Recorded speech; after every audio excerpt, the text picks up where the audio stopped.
got the address wrong. Yeah. Did you get the Bitcoin I sent? Nope. It's gone. Dang, that's too bad. Can we get it back? No, that's not how it works. Find it, we'd have to iterate through every possible seed phrase combination in existence. And that number is astronomical. And Right. Wow. Wait a minute. What if we printed more fiat and bought more Bitcoin? right, yep, that would work. We'd have to make up a reason to justify the printing, like a war or something. Yeah, I am pointing and talking to avoid Clinton. Okay. Go with me on this. Oh, yeah. And by the way, Right, that's right, great. Yeah, right. He thinks he saw Haley Welch here at the church. Wow. Let's hop tour some cash into the world. I am Satoshi Nakamoto. Hop tour. Yeah, I am just going to point and talk too. Yep. If you cannot understand why Bitcoin is in the top 10, you need to shut the fuck up. If you cannot understand market view participating in, you need to shut the fuck up. If you cannot understand competitors' weaknesses, trends, you need to shut the fuck up. If you cannot understand how to take their customers from them, you need to shut the fuck up.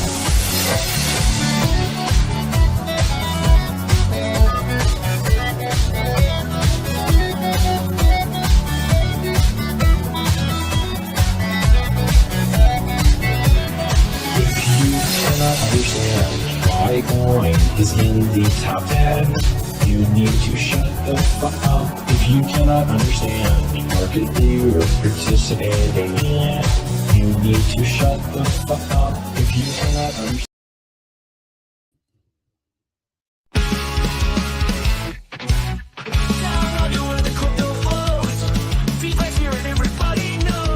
PulseChain hacks, it's a crypto dream. Bitcoin, Ethereum, we're on the scene. Crypto happy hour, join the ride. Jump in the stream and feel the vibe. Be sure to hit the like, keep right down under, streaming live. Richard Hunt and politics collide. Freedom of speech, we won't hide. Macro views and chats so bright. Join on stream, it's a Friday night. Crypto happy hour, join the ride. Jump in the stream and feel the vibe. Be sure to hit the like, keep right down under, streaming live.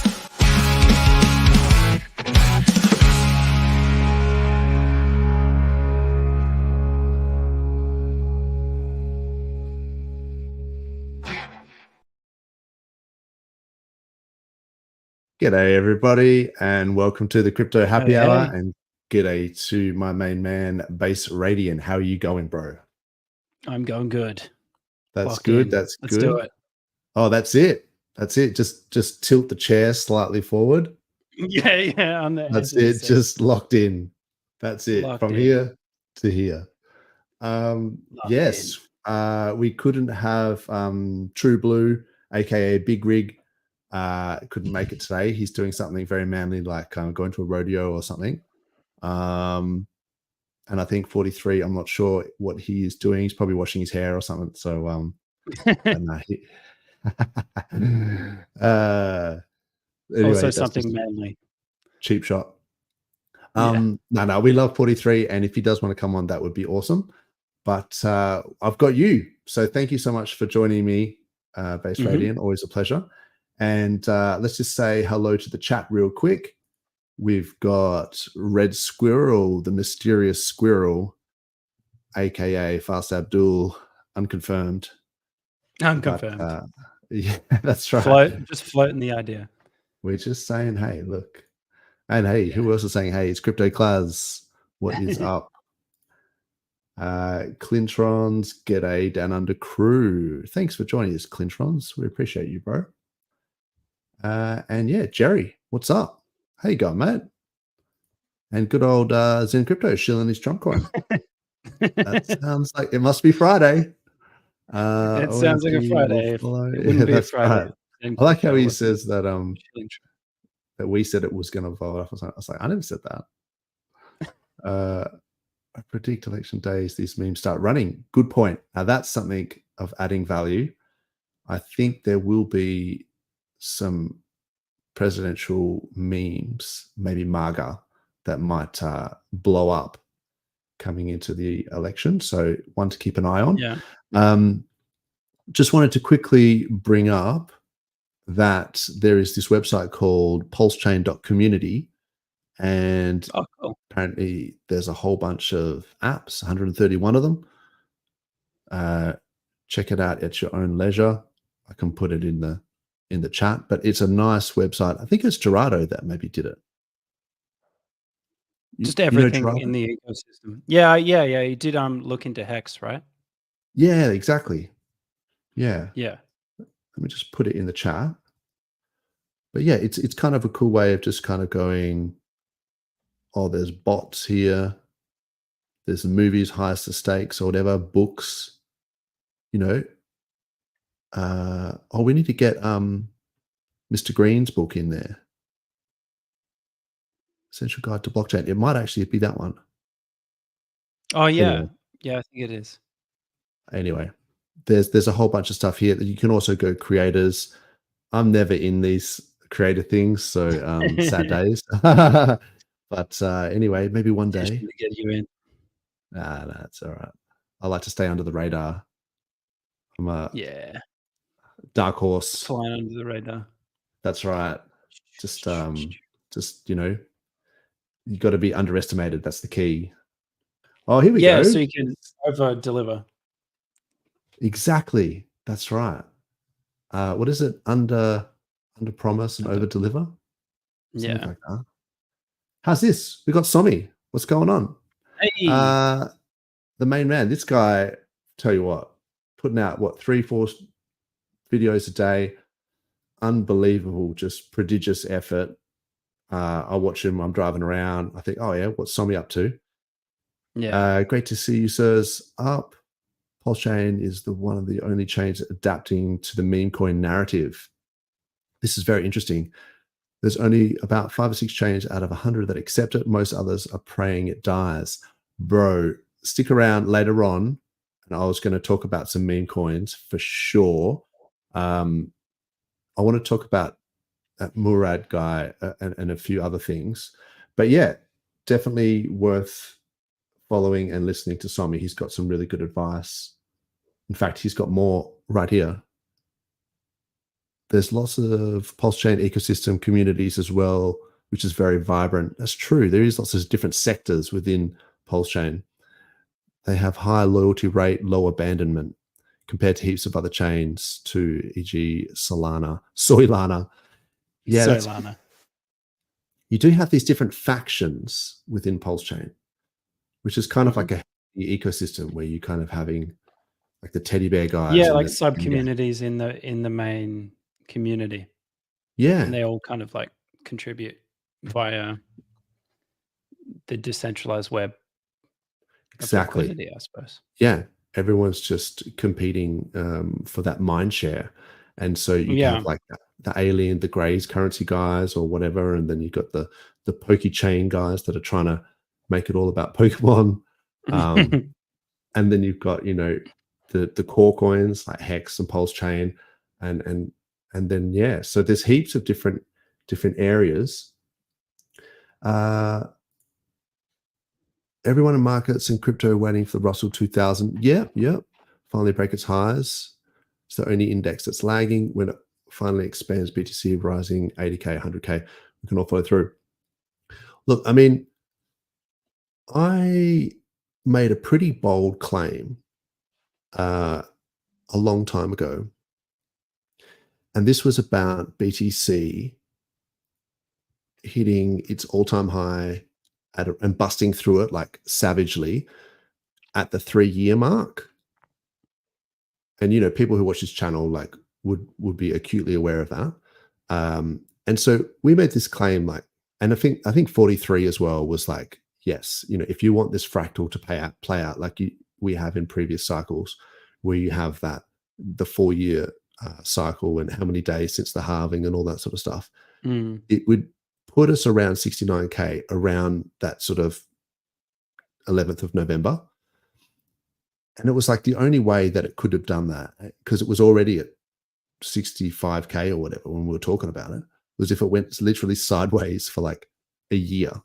And it's pretty much what it's done. And we talked about it, and it's just playing out, and it's unbelievable. I mean, I tweeted about this. Like, if I go to, oh, okay, I have to do it on this because I've got tabs set up. Spewing. Hang on a tick. That's all right. Yeah, just hang on. Bear with me 2 secs. You're stuck on the UI. Yeah, it's just because you mix up tabs and stuff. So Yeah. this So this was one call that I made, which was about the bottom of the BTC, like the bottom of the crypto cycle. Mm-hmm. And this was, I was saying 10th November 2022, and I called that in, August 15. So 3 months before. That's a very good call. And it was like pretty much up only. There was this little Judas candle, let's call it, for those. Yeah, I think like that. If you bought, then you would have been pretty happy. Yeah, 15K. So I picked it to the day, 3 months before the day.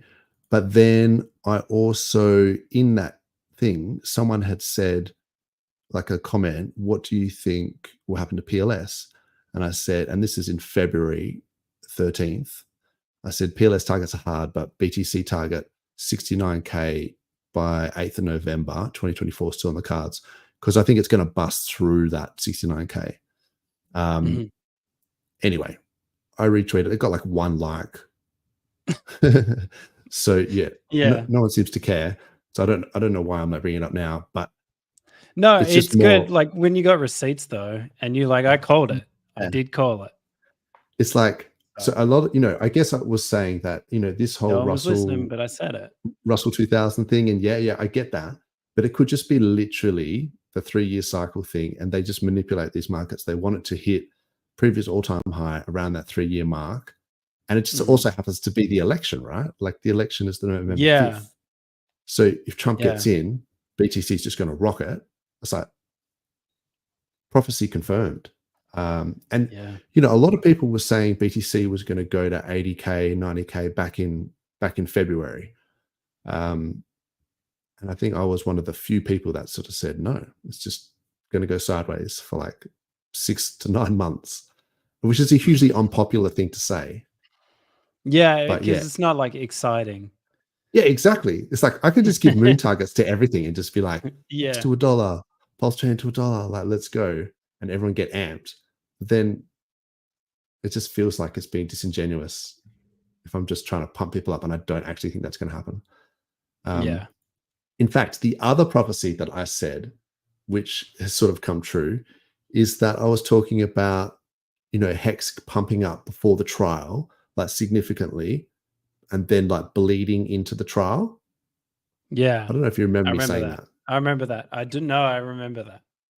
Yeah. I was just like, in the past, when you have these sell the news events, it seems to be, and let's just pull this up. It seems to be that we get a massive like runner. And so this is PulseChain. The charts all look the same, by the way. Yeah. Because of the liquidity bonding, or however you want to sort of say it. But this massive run, and then so the trial. People are accumulating, and then it bleeds into the trial. Well, I'm not sure the motivation. I haven't gone that far Yeah. as to try and attribute a reason behind it. All I was saying is that I noticed this pattern, like when it comes to sell the news events or an event, that whatever the whales in PulseChain, for whatever reason, the game theory or they're trying to pump the price and sort of get people to like FOMO in. Not quite sure why, into an event. Mm-hmm. But I sort of said, around about 2 weeks before the trial, it'll start to bleed down. And so that's like halfway through October. And then, it's like October 15 basically is when it crossed below the 20 SMA here, and the 10 MA went below the 20. And then the price is below both. And so like uptrend over. Hopefully we can get a bounce off this 50 SMA here, and we can kind of consolidate for the next, And there could be a lot of volatility around the trial. I think that's just fair to say.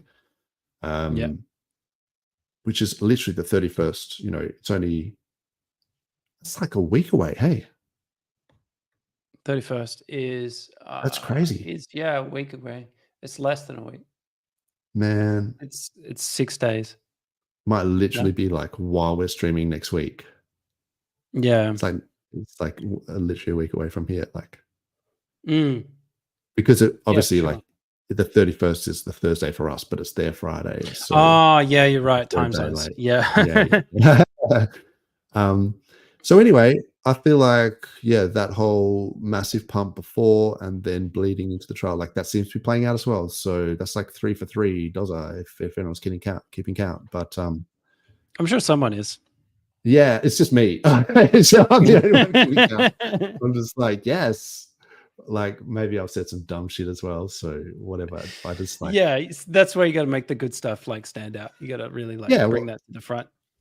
yeah. Look, if no one pumps your own tires, you got to pump them you pump them yourself. That's it. Yeah. Yeah. I was going to chat about some of the stuff about meme coins, but I also, let's just see what Somi was talking about here. By the way, list of meme coin chains. Solana and Ethereum base. Base is pretty weak sauce, I gotta say. They talked it up L2 a lot. on Ethereum, right? Yeah. Yeah. They talked it up a lot that it was going to be the next Solana. And I mean, there's a couple on there. Brett, but a few others, and they've just done terribly. Tron, like that was fun for about a week. They had that gonna go to the sun or whatever instead of going to the moon. Yeah. Okay. Yeah, don't know. Didn't really. I feel like there's just a different culture of memes on Solana. Like those guys they're crazy. Yeah. Like they're some like of the full shit degen. just doesn't make sense. Like you just like pop Yeah. cat. Oh yeah, I get it. It's a cat with a giant mouth, and I don't get it. And they're like, I'm going to base my entire worldview on this pop cat meme. And it's like, okay, why again? Why are we? Yeah, why are we while doing they this? like someone owns a lot of it and then you're getting dumped on. Oh man, this is Yeah. crazy. Most other chains are just hoping that DeFi, ROA, AI. There has been some stuff going on with AI coins. Did you see that GOAT coin during the week? No, I saw one. I saw the tweet Sami posted where it's like people think this is a real AI, and it's like it was like tweets from like AI.dev or something. I don't quote me. That's not a really domain, but like it was like going down is like doing pre-launch checks, ready to go, launching, and then like it was a command line in tweets. Yeah, and it looks pretty evident that it's just someone typing that. It's not even an AI launching a token. Bro, I don't want to just launch into this whole meme coin thing because like I feel like we should get this more serious stuff out of the way first. Yeah, no, go for it. Go for it. Yeah. So, but I will, don't get me started. Like I'm fully going to. So stick around if you enjoy that sort of stuff. But yeah, also speaking of Somi, wow, again, it looked like the US. Yeah, he just brought this to my attention. So like another good reason to follow him. The US government Bitcoin has been hacked. US government Bitfinex hacker seized funds, did a transfer of $20 million out of the wallet, then dumped it into USDT, then converted it to ETH. Probably going to do some sort of tornado cash or something, I'm guessing. The hacker started laundering money through suspicious addresses. So interesting that the second you have like a honeypot of, and it's being held by the American government, it's like, geez, I hope their security is good because you would think so. You would think the US government would have good security. Out of all the people you'd expect to have good security and good like handlage of wallets. I mean, maybe it's nefarious inside job maybe. I'm just speculating random Exactly. stuff. It could Just like, easily oh, be. we lost it, and then like some campaign gets a $20 million bonus. I don't know. Yes, Making especially stuff up. around the election. Um, Yeah. Can you give me a thumbs up if you can hear this one? If there is more Yeah. Bitcoins held with these third-party custodians, what risk does that pose, having greater supply held by fewer large institutions? Does that increase the risk of seizure and confiscation like we've seen with gold? And is that not exactly what Bitcoiners don't want to happen? No, I think it's the opposite. I think that when the Bitcoin is held by a bunch of crypto anarchists who aren't regulated entities, who don't acknowledge government or don't acknowledge taxes or don't acknowledge reporting requirements, that increases the risk of seizure. You have an OG crypto community that's very hardcore about it, but if you look at where all the money is, 99.9% of the money is actually in the traditional economy. If you consider the Great Depression, I mean, people thought that their gold was safe in banks until the executive order of 1933. So we're not entirely safe. I mean, I know that's kind of a wild thing to suggest may happen again, but history does repeat itself. So people's Bitcoin wouldn't be entirely safe. It's People not say that, but mostly it's paranoid crypto anarchists that say that. Okay, because it's a myth and a trope that goes on over and over again. But first of all, he didn't really seize the gold. People voluntarily turned in the gold. They didn't go and kick in everybody's door, arrest them, shoot them, and take their gold. That never happened. Is the United States on the Bitcoin standard? Maybe we will be soon. But the point really is we're not. Right? It's All right. So I feel like Michael Saylor took a bit of an L during the week. Like, I was just listening to that going, boo, this man, boo. Yeah, he's saying that only paranoid crypto anarchists care about self-custody. I feel like that, because he has the trust, right? Or whatever that. the ETFs, the ETFs, so he's got, MicroStrategy, and so with their stocks, they sort of leverage against Bitcoin, so they borrow against their shares, and then they buy more Bitcoin, and so, but it's not real Bitcoin, right? So that's sort of, you're buying a stock in MicroStrategy, you're buying the leverage on Bitcoin, but you don't actually own the Bitcoin. And I guess if you're participating in an ETF, you're exposed to the gains of Bitcoin, but you don't actually own the coins. So it's the whole, not your keys, not your coins. Like, yes, there is a non-zero risk that a government can, even falsely assume that you are a bad actor, seize your bank accounts and take your stocks, take your, your ETF and your fake Bitcoin. And there's literally like zero recourse. So the idea behind crypto is that, like, the entire ethos of it is that, you're cutting out these institutions, you're cutting out the middlemen, and that it's peer-to-peer, and it's trustless, permissionless, censorship resistant, pseudonymous. I've never heard that word before. What like pseudonym? So you have the address instead of your name. Pseudo-anonymous. Gotcha. Yeah. Pseudo-anonymous type thing. Yeah. I think it was in the white paper. Exactly. White paper. And so, I feel like Richard Hart has sort of, talked about the tenets of what true crypto is about, like pure DeFi. And I feel like the Hexicans and we know that, self-custody is sort of a crucial aspect of that. Like, I'm not saying you can't use centralized exchanges as for on-ramps. And you might also have some on centralized exchanges for whatever reasons. You may think that the risk of having self-custody is too large, whatever. But to sort of say that self-custody is, a small... If you've been around long enough, you've seen so many exchanges get hacked, though. And so it's like, it's the better alternative is you got to deal with it yourself. You also have the risk of you losing it yourself. But yes, that's the you bear the brunt. You take responsibility for your own security. Exactly. So there is a non-zero Yeah. risk there as well. And, I think Steph was talking about that last week when on most of the complaints, because I thought most of the complaints with staker app people losing their seeds would be that they screenshotted it and uploaded it to the cloud. He was saying no, that nearly all of the complaints were people had just lost their seeds. Like they just literally lost them. Yeah. And I was like, oh, okay. So seed management is actually maybe more crucial Huge. Yeah. than sometimes the security, But I think both is crucial. Like maybe a hardware wallet would have solved both of those problems.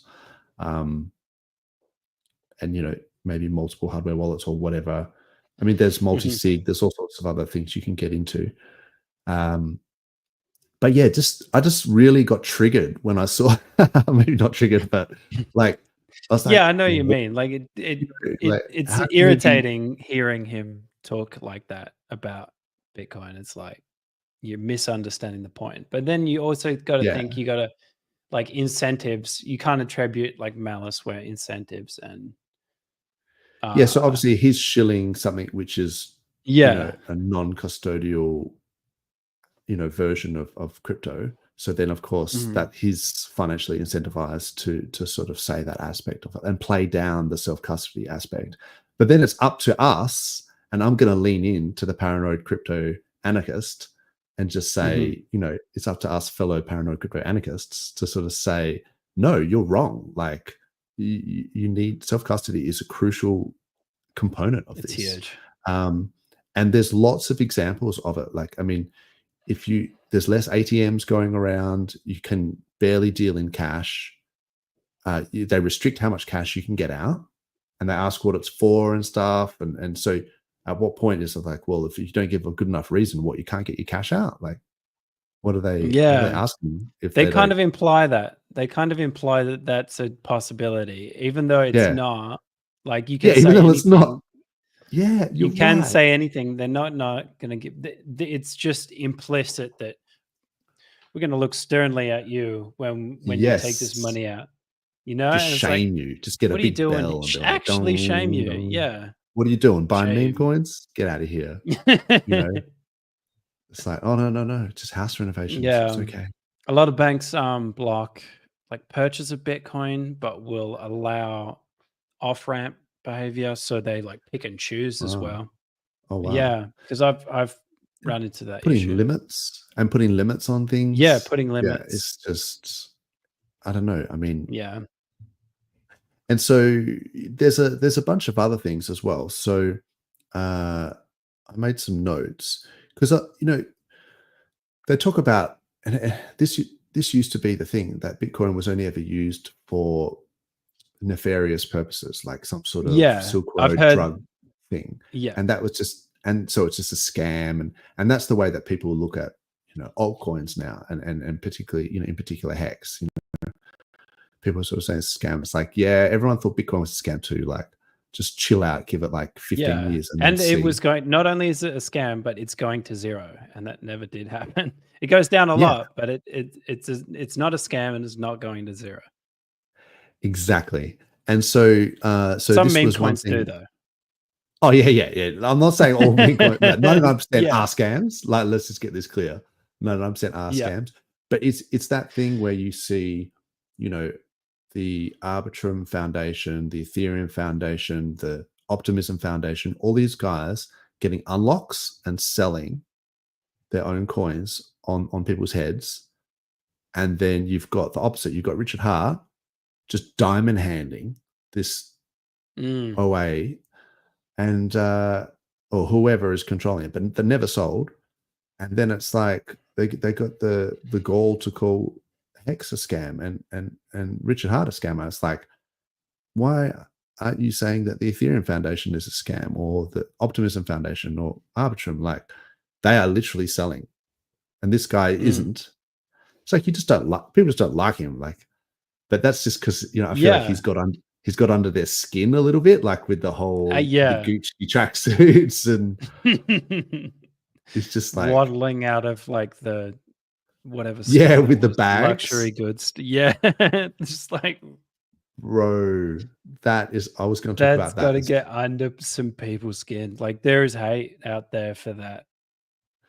Yeah, for sure, man, for sure. I might even bring that up in a second because Wall Street Bets basically did that recently. They had the meme of Richard Hart walking out, and they were saying, oh, there'll be signs, and this is Wall Street Bets. Like, this is like the pretty massive account, and they're using Yeah. Richard Hart as a meme. And that's what I was going to talk about later. That's Is that pretty I actually cool. think that Richard Hart is a meme, and I feel like if this is going to be the meme coin super cycle and everyone's going to lean into memes, then we need to start memeing Richard Hart. I feel like that is going to be our edge in terms of like, memeability. Yeah. So what I was just going to say about this whole Michael Saylor thing. So I saw a thing where they were saying this TD bank in the US was fined $3 billion for failing to prevent money laundering by drug cartels. They had over $18 trillion of customer activity over a decade that had been laundered from drug cartels. So this is a bank. Yeah. $18 trillion. That's like what? that's a bigger lot. than most countries.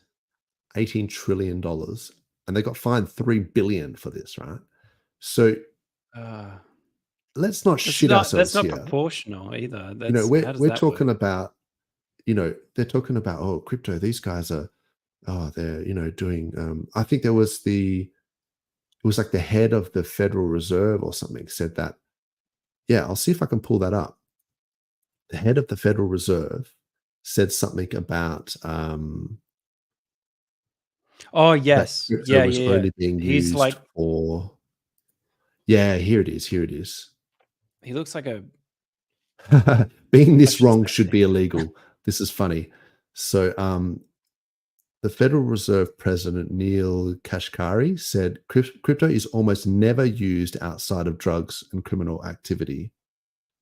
It's almost never used outside drugs and criminal activity. yeah What? crap. What are you smoking, bro? And then the evidence points to the contrary.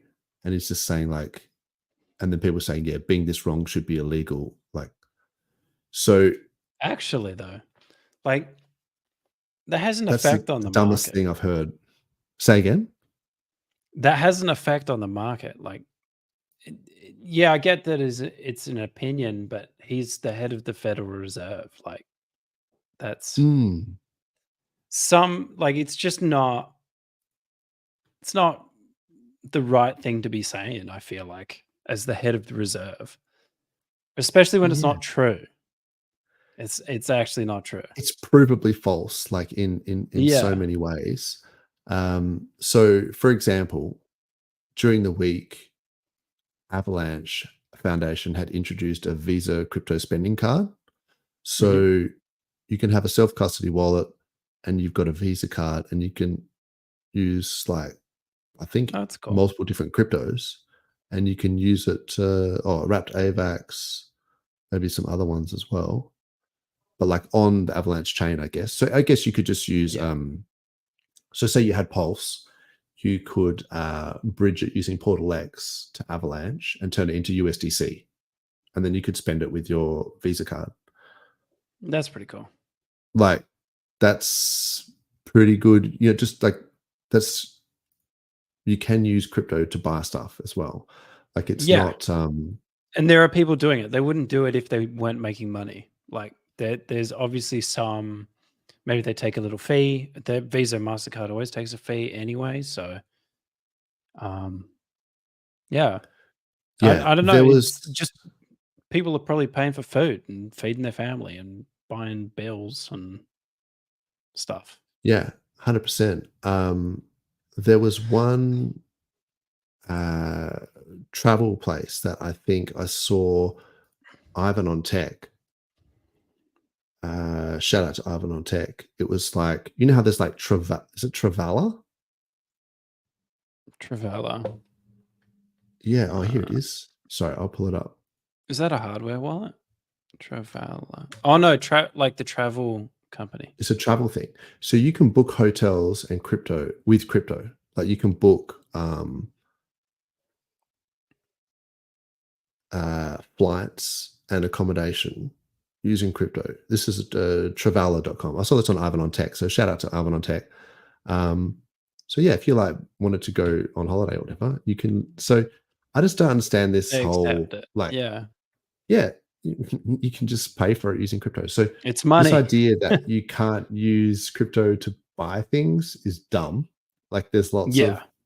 crypto cards and things out there. There's things you can buy, vouchers. You can obviously buy flights and accommodation with that Travala site. So yeah, I just don't get it when these guys are. I mean, they obviously got an agenda. Is what it boils down to. Yeah. No, I've seen lots of videos of people in like what's that one country? I think El Salvador, where people are Oh, yeah. literally just paying for bread and fruit and with Bitcoin. It's just like, Yeah, that's crazy. you know, the fee Isn't would that be a bit bizarre? high, but like, Yeah, and it would have to be on at some Lightning point. as well. Yeah, maybe Um, it's on Lightning. But even there's this BRICS thing that's going on at the moment. So you've got, Brazil, Russia, India, China, and South Africa, and then a whole bunch of other countries all forming together to create their own currency, and it Yeah, might even have their own blockchain to that'd be cool. facilitate it. Or somehow use. Yeah, the payment system might actually be using blockchain. So I don't know. Legacy financial like plumbing backend. I mean, some of this stuff is still using COBOL and like old machine Okay. languages, and they have Yeah, like right. mainframe computers. And there's like the people who have written the code have died, and there's like new Yeah, people coming in, that's and there's a crazy, rush isn't it? to like train them up into how to use COBOL and how to program on these Yeah, this is the mainframe problem. computers. Some of this this information, about how to create microprocessors and Mm. down at the wafer level, like at right in the silicon level, that there's only a few people in the world that know like exactly how Semiconductors. that stuff, semiconductor stuff, goes down. And Yeah. then so eventually, if they don't pass that knowledge on, because everyone Yeah, just gets it's pretty casual about it, like, oh yeah, I've got a computer and I put computers on top of computers and all this sort of stuff. It's like, yeah, but could you build one from scratch though? It's like, yeah, as long as I buy all the cards like pre-made, I can build a computer. It's like, yeah, that's not I what I'm reckon I saying. might be able to. It would be no, a very extensive. I know the average layman. I'm talking about the actual like creating the semiconductors. Oh right, Like, like printing on the PCB board things. Like you could make a well, big one. It wouldn't be tiny, but it yeah, wouldn't be like exactly. You'd have to use logic gates and things like that. Yeah. But anyway, it's not like the It's processors that we non-trivial. have Like it now. is definitely a. It's not It's like terahertz processors. It's not like that. Yeah. No. So yeah, a lot of that information has the potential to get lost. So yeah, that's interesting. That's scary. So yeah, this BRICS thing is like, they've got some summit at the moment. It seems like it's going ahead. Like I kind of get it if Russia is sort of trading with India and they're buying oil. So say they price the oil in this new currency, and that they control the rate with respect to gold or how it's backed or whatever. It might just be easier for them and like more beneficial for them than converting it to US dollars every time. Yeah. And then getting like slapped with sanctions and all the regulatory like framework that these countries who don't necessarily agree with America but have to use America's financial plumbing, Yeah, but they've isn't it just crazy? created their own thing. Yeah. I mean, they're just doing trading between, and it's kind of good to see China and India. I mean, that's crazy because these guys have massive border disputes and stuff like that, Yeah. India and China, and they're obviously the most populous countries in the world. So, Huge. but to have them, at least in some regard, that's the actual currency. To have it in some regard on friendly terms, is kind of a good thing. And I mean, Russia, people were talking about, Russia, Putin is the next Hitler and is the worst thing in the world. And, we're literally at war with Russia, like by proxy through the Ukraine. And then now it's just like, here he is, having meetings with the head of states all over the place. So yeah, it just kind of makes you think, is this... Yeah, and you're clearly not in that country either. So like, who are you to, like, maybe the populace, that's what they want. It's not really... Oh, who's this? 43. How you going, mate? I've sufficiently What's going on, guys? Irritated you enough to come Howdy. on. I was like, giving you a hard time I that was I'm not listening to you coming on guys earlier. talking. I was listening to you guys talk about Michael Saylor. Oh, yeah. yes. Like you can't get more opposite what crypto is supposed to be about. Thank you. You can't get Thank more you. opposite that than what he's going on about. Like that's like look, he's done a great job getting legacy in, and maybe he has to toe the line, but we should not get it messed up in the crypto. Like we should never get it messed up. We don't get it messed up. We're about DeFi, right? But Yeah, we people know should what's up. not get it messed up. That guy is not, like, he's not telling you, when he says that, he's not telling you what is best for you. Yeah, absolutely. Yeah, and He's- he'd he's even said selling in his the own bag. past, exactly, yeah, and even in the past, he'd actually even said that one of the advantages of Bitcoin is that the government can't just take it like they did in 1933 and all this sort of stuff, like, and so he was on record saying that, and then now he's come full circle and he's like, oh, as if that's ever going to happen. Like that's exactly what it's for. It's like, its don't purpose. gaslight me, bro. It's never going to happen. Yeah. Okay, maybe it never happens, but don't tell me it can never happen when it happened with gold. Like, it happened with gold under threat of violence. So when he says, people voluntarily gave it up, like, what's the context of that? Under threat Under of, duress. like, Yeah. like, you know what I mean? Like, it's sort of, I know it's disingenuous to gaslight say me, shit bro. like You that. gaslight me. I know. I was like, what? I just think, like, because we've realized, that Richard Hart has always talked about these principles and about self-custody and stuff. So we sort of recognize that these are important things. And then when someone comes along and says it's not important, it's like, wait a minute, you're saying the exact wrong thing. Like, yeah. So And that's a red flag. And so to us, so what's interesting is that to us, that's an immediate red flag to us. But we have to acknowledge that most people in crypto might actually just nod their heads at that and say, oh yeah, that sounds all right. He has a point, and so we actually we need to, like, we're here to talk about DeFi, hence the name DeFi Down Under. But we need to educate people and set them on the right track. So if anyone, has it messed up in their mind and thinks that is, look, we've already got those systems, centralized systems. We've got plenty of those centralized systems. They're all over the place. What we need is, like a decentralized alternative. And I'm not for a second saying that everything needs to be decentralized all the time. Like, no, I'm not saying that. Some things can be centralized. Some things work much better centralized. A lot of things work much better centralized, but when it comes to money and when it comes to being able to transfer value, we sort of don't want people, we don't want powers that be having all that control. It's too much control. Value should be able to be exchanged without the permission of a third party giving you the tick of approval or saying, no, you need to stay home, or we turn off your ability to trade value for goods or services.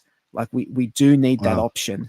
And that's sort of, it's almost like a, You know how like in the US they've got the First Amendment, they've got the Second Amendment. Yeah, it's a right by code, right? It's a right by design. Yeah, that is so well put, man. That is so well put. Yeah. It's a right by code. It's an immutable right by code. It can be confiscated. It can be locked in a cage, all that stuff. But it's very hard to lock everyone in a cage if everyone has the ability to use it, you know? And look, the world is changing, man. It's changing quickly. Like, you know, you got to keep up with some of this stuff. You know, we've got this brick stuff going on in the background. You know, we've just seen what's happened with the spicy cough and all that sort of stuff. Yeah, there's been a lot of changes. I feel like people need to take For the worse. And you yeah, need to for the take some worse. responsibility. Yeah. Like if things go downhill, they can go downhill quick. And if you don't have, you know, the option for some of these things, you know, they could turn off your ability to buy Bitcoin and then you can't get in. while other people Exactly. participating in. And if you look at the way that, like, The beauty- sorry, go ahead. I was going to say the beauty of being able to create a wallet using maths is that you can swap goods or services for, you know, things on the blockchain, and there's no one that can. Well, I mean, they can track you down, I guess, if that's what you want to do. mean, but in this, and I'm not saying necessarily I'm not saying to do anything illegal, right? What I'm saying is that in a situation where there's no other choice or no other option, gee, isn't it great that people can just swap goods for value and not have, you know, like a third party having to be involved in it. Yeah, permissionless, I think is a great way of putting it. There's also an imperative there as well. So one of the things that I saw recently is that they were saying that during that whole, because you know how 40% of the money supply was printed in like 6 months in 2020. So they were saying that $7 trillion or 85% of the $7 trillion that was printed was basically saved. So there was a lot of people that, you know, couldn't go on holidays and things like that due to travel restrictions. And so a lot of that money ended up in stock markets and real estate markets. So it basically inflated all of these markets. And so all these boomers that had all these, you know, assets just got super wealthy from all that money printing, right? Because all that money flew into the legacy markets that they already owned. So for the next generation, it's almost like intergenerational theft, because when you print that much money and you give it to an older generation, the new generation are the ones that are going to pay that, because now everything costs more. Like the cost of living is higher, and they can't buy the Tesla stock, the Nvidia, the Apple stock, whatever. So it's kicking it down they can't buy the houses. They got no chance. The only chance they have, I would say, is crypto. One is the houses, man. Yeah, exactly. Not being able to buy a house is the worst. Like we went from my generation. I'm sort of ex-millennial, like on the borderline of, and we go from my generation of we sort of scraped in. So you just broke up and got in a way that was. We got into the property. We were able to get into the property market. Yes. We sort of just slid into it, right? We just sort of got into it just to where we are now. Yep. I honestly, I'm of the opinion that I would rather Go on, sorry, dude. Oh no, I was just going to say I'm lucky in that regard. I had a shared equity scheme with the government. I couldn't afford a house. I had to actually buy my first house was 80% shared equity with the government. And then I managed to get my own house. And like once I had that, then I was able to sort of build off that. But yeah, I scraped in hard. Like I'm one of the lucky ones that actually, you know, does have properties because. But yeah, I guess I'm talking about the younger generation. Yeah, I think it's not. I don't think it's fair. I really don't think it's fair. You know, and sometimes I listen to boomers talk about this stuff, and it makes me upset because a lot of the time they're like, pull yourself up by your bootstraps, and it's like, no, I'm fine, dude. I'm fine. I'm fine. I'm lucky. I'm one of the lucky ones who got in, and I'm okay, right?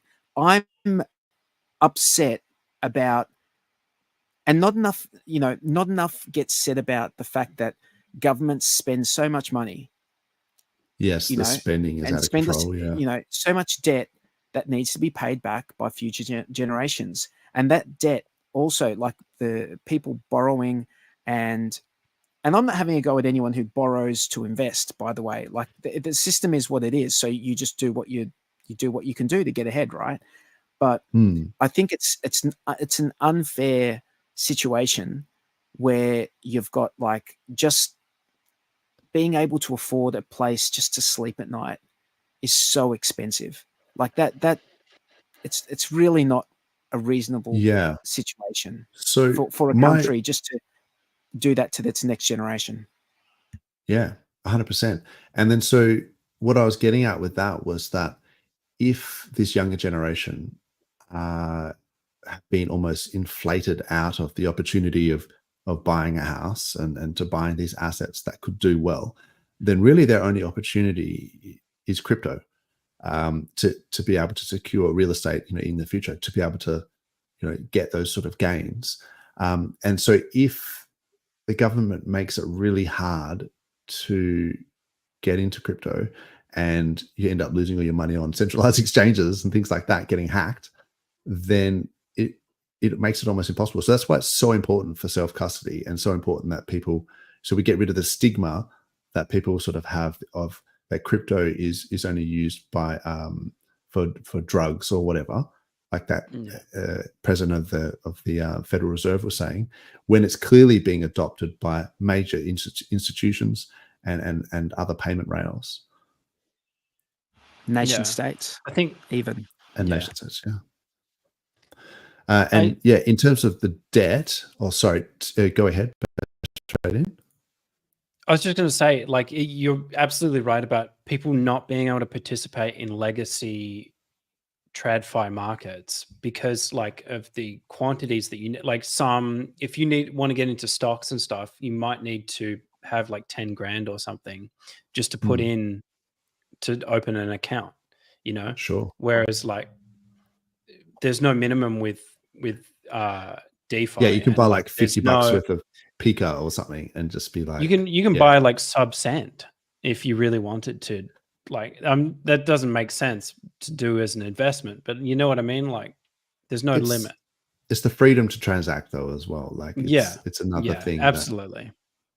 But you also are gaining exposure to like the broader market through Bitcoin in some sense as well. You have an asset, right, that can appreciate. And if it's a cleverly chosen or many cleverly chosen assets, then it's something that fiat just doesn't do. Exactly. I mean, that's the sad thing that, you know, growing up, we were always told just to save our dollars and savings accounts and things like that. And as it turns out, devalued. That's a horrible idea. You actually want to have assets that appreciate, because storing it in fiat is just diluting over time. So, but we were never taught that in school, you know. So, you know, that's the thing. So you really, you want to actually be even then debt, and then like clever financial books. So like books like maybe I won't like name them, but there's like Get Your Money Right type books, right?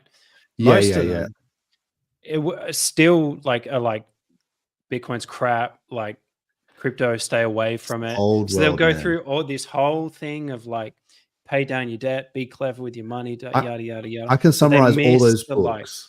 Sorry, go ahead, keep going. No, but yeah, they're all like be clever, but you don't get you don't get exposure to the broader high leverage stuff that I they're very conservative either. They're very leverage by risk, but yeah,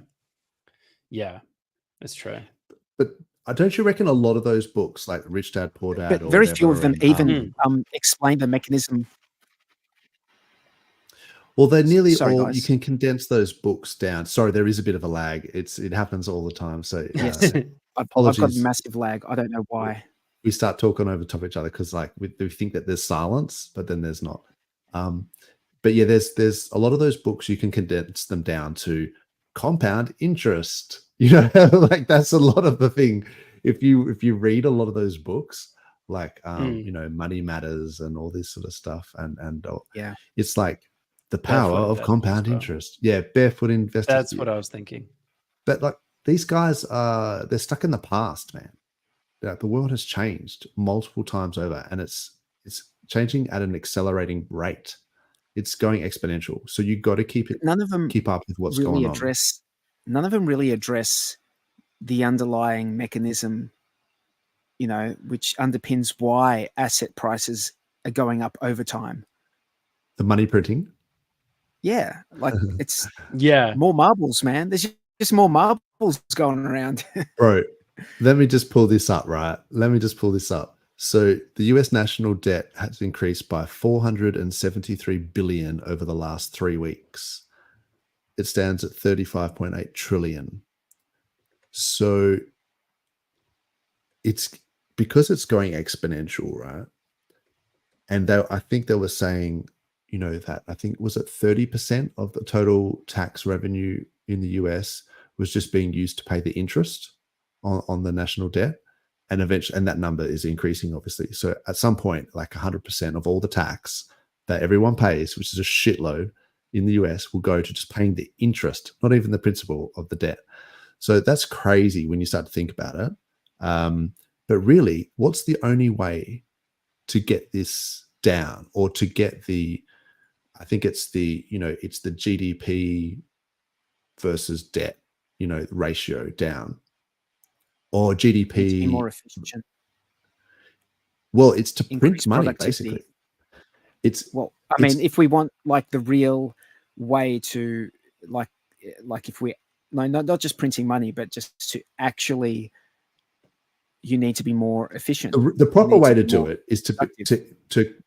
yes. So the what you're saying is true. Is the proper way to do it is to become more efficient and to produce more and to have like a better economy and employ more people and produce more and increase your GDP. But if you're trying to get that export debt, more than you're importing, you need to bring money in to the country. Money has to come into the country. You need to be able to, rather than a net money going, like value going out of the country, value has to come in. yes. Yeah.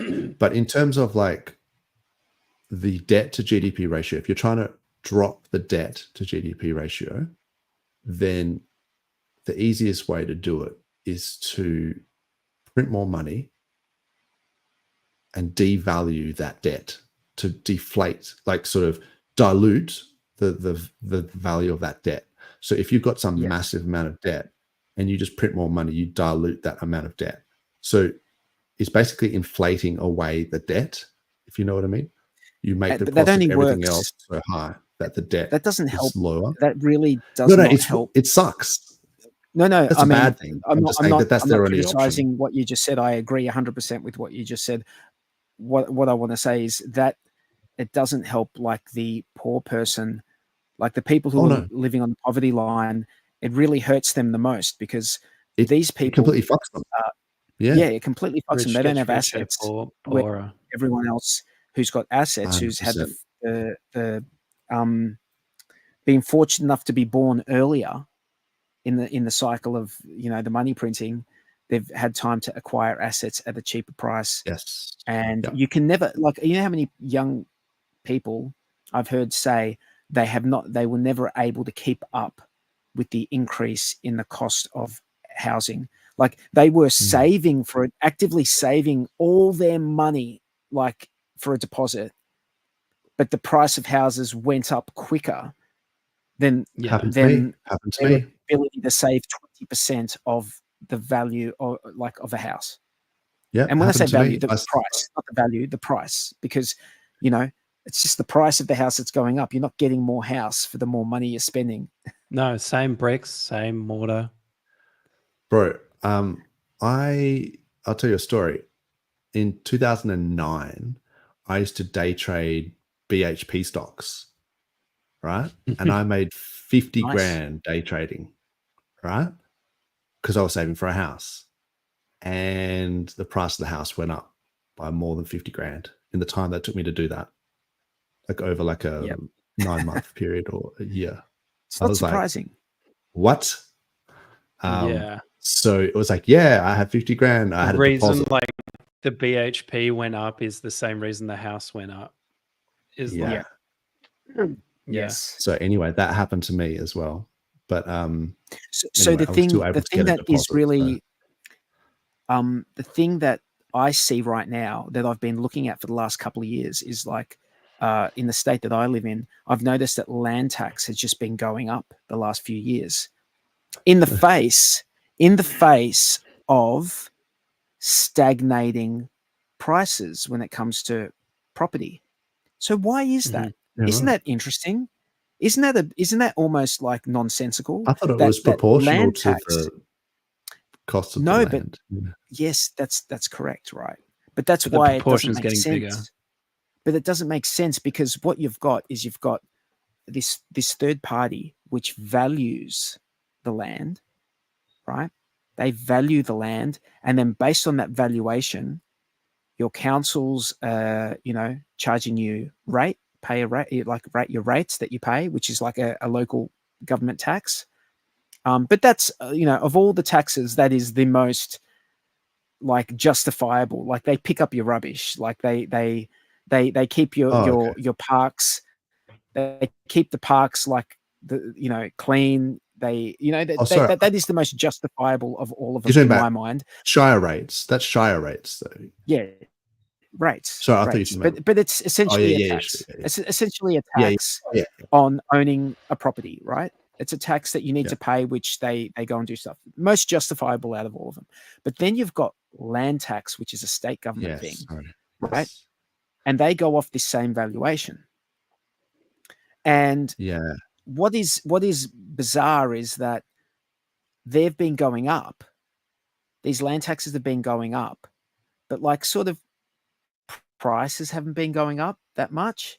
Like when I say prices, the actual price that you could buy or sell in the last couple of years, I don't think, I don't know the rest of the country, but in my Different state, states, it seems bro. like Our state's gone crazy. So it seems like everyone's coming.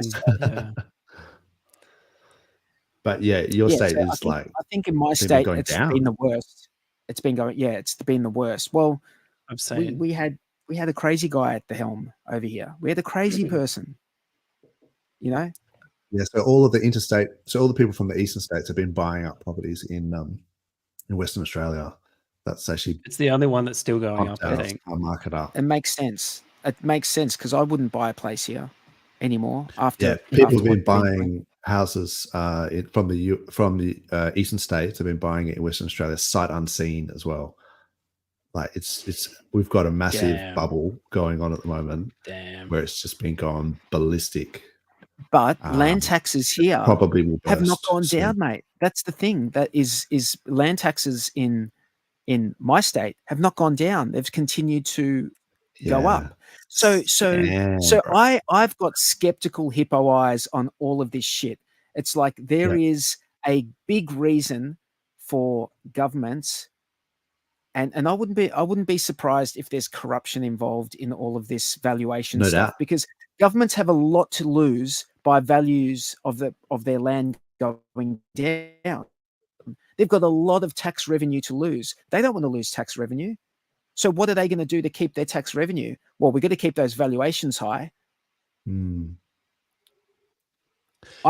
skeptical of all this stuff, man. There's something that it's not passing the sniff test for me in the last few years.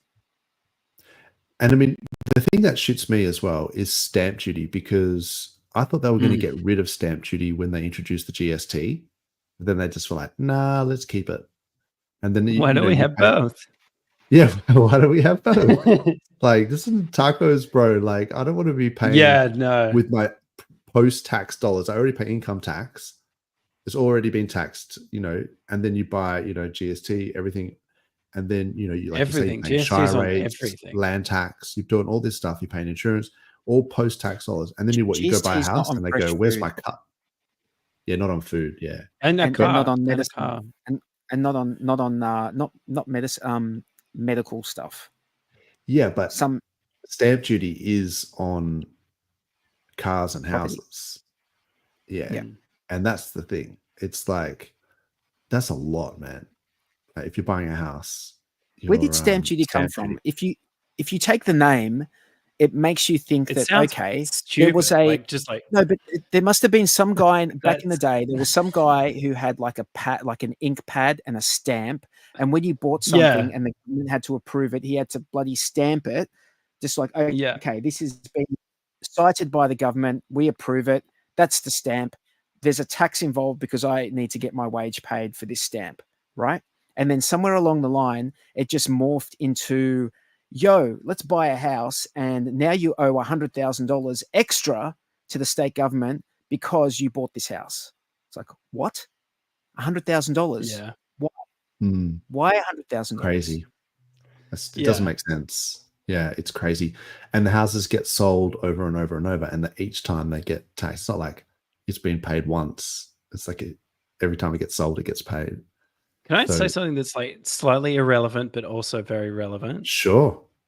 I'm here for it. If you can, okay, anywhere else in the world, if a meteorite or like an asteroid or like something from space falls, Yeah, and yeah. it's a rare mineral, right? It falls and it hits the ground.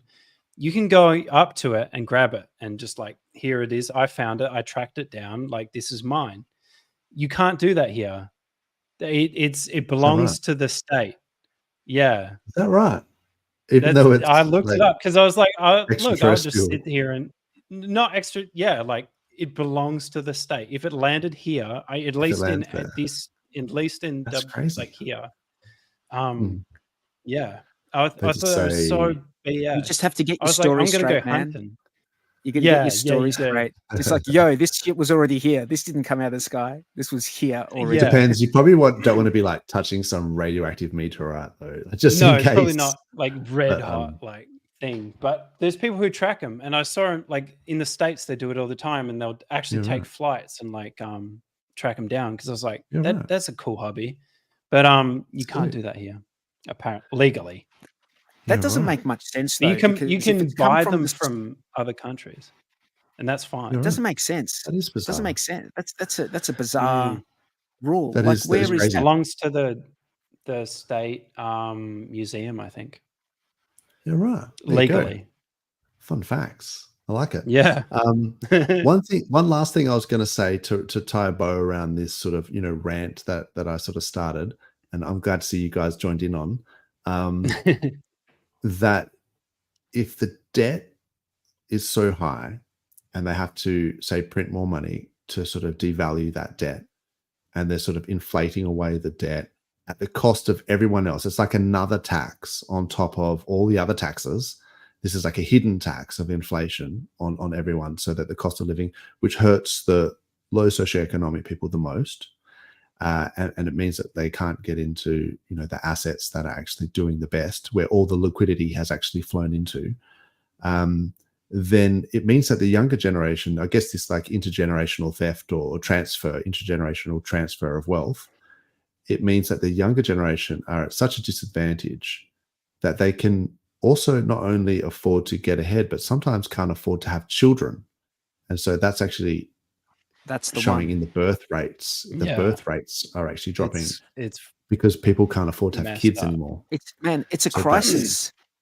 This is Yeah, this that's is actually- this is a crisis in Australia. Like, I'm not trying to blow it out of proportion. It is a fucking crisis, man. Yeah, it's we a little want bit more concerning. people. We want more people having kids in Australia because Australians, I reckon, are pretty cool people. You Yeah, know, yeah. that might be think people should disputed have more kids overseas too. because people overseas might not agree. I think Australians No, are but fucking like cool, man. those overseas we need countries more. need to sustain themselves too, and so do Yes. we.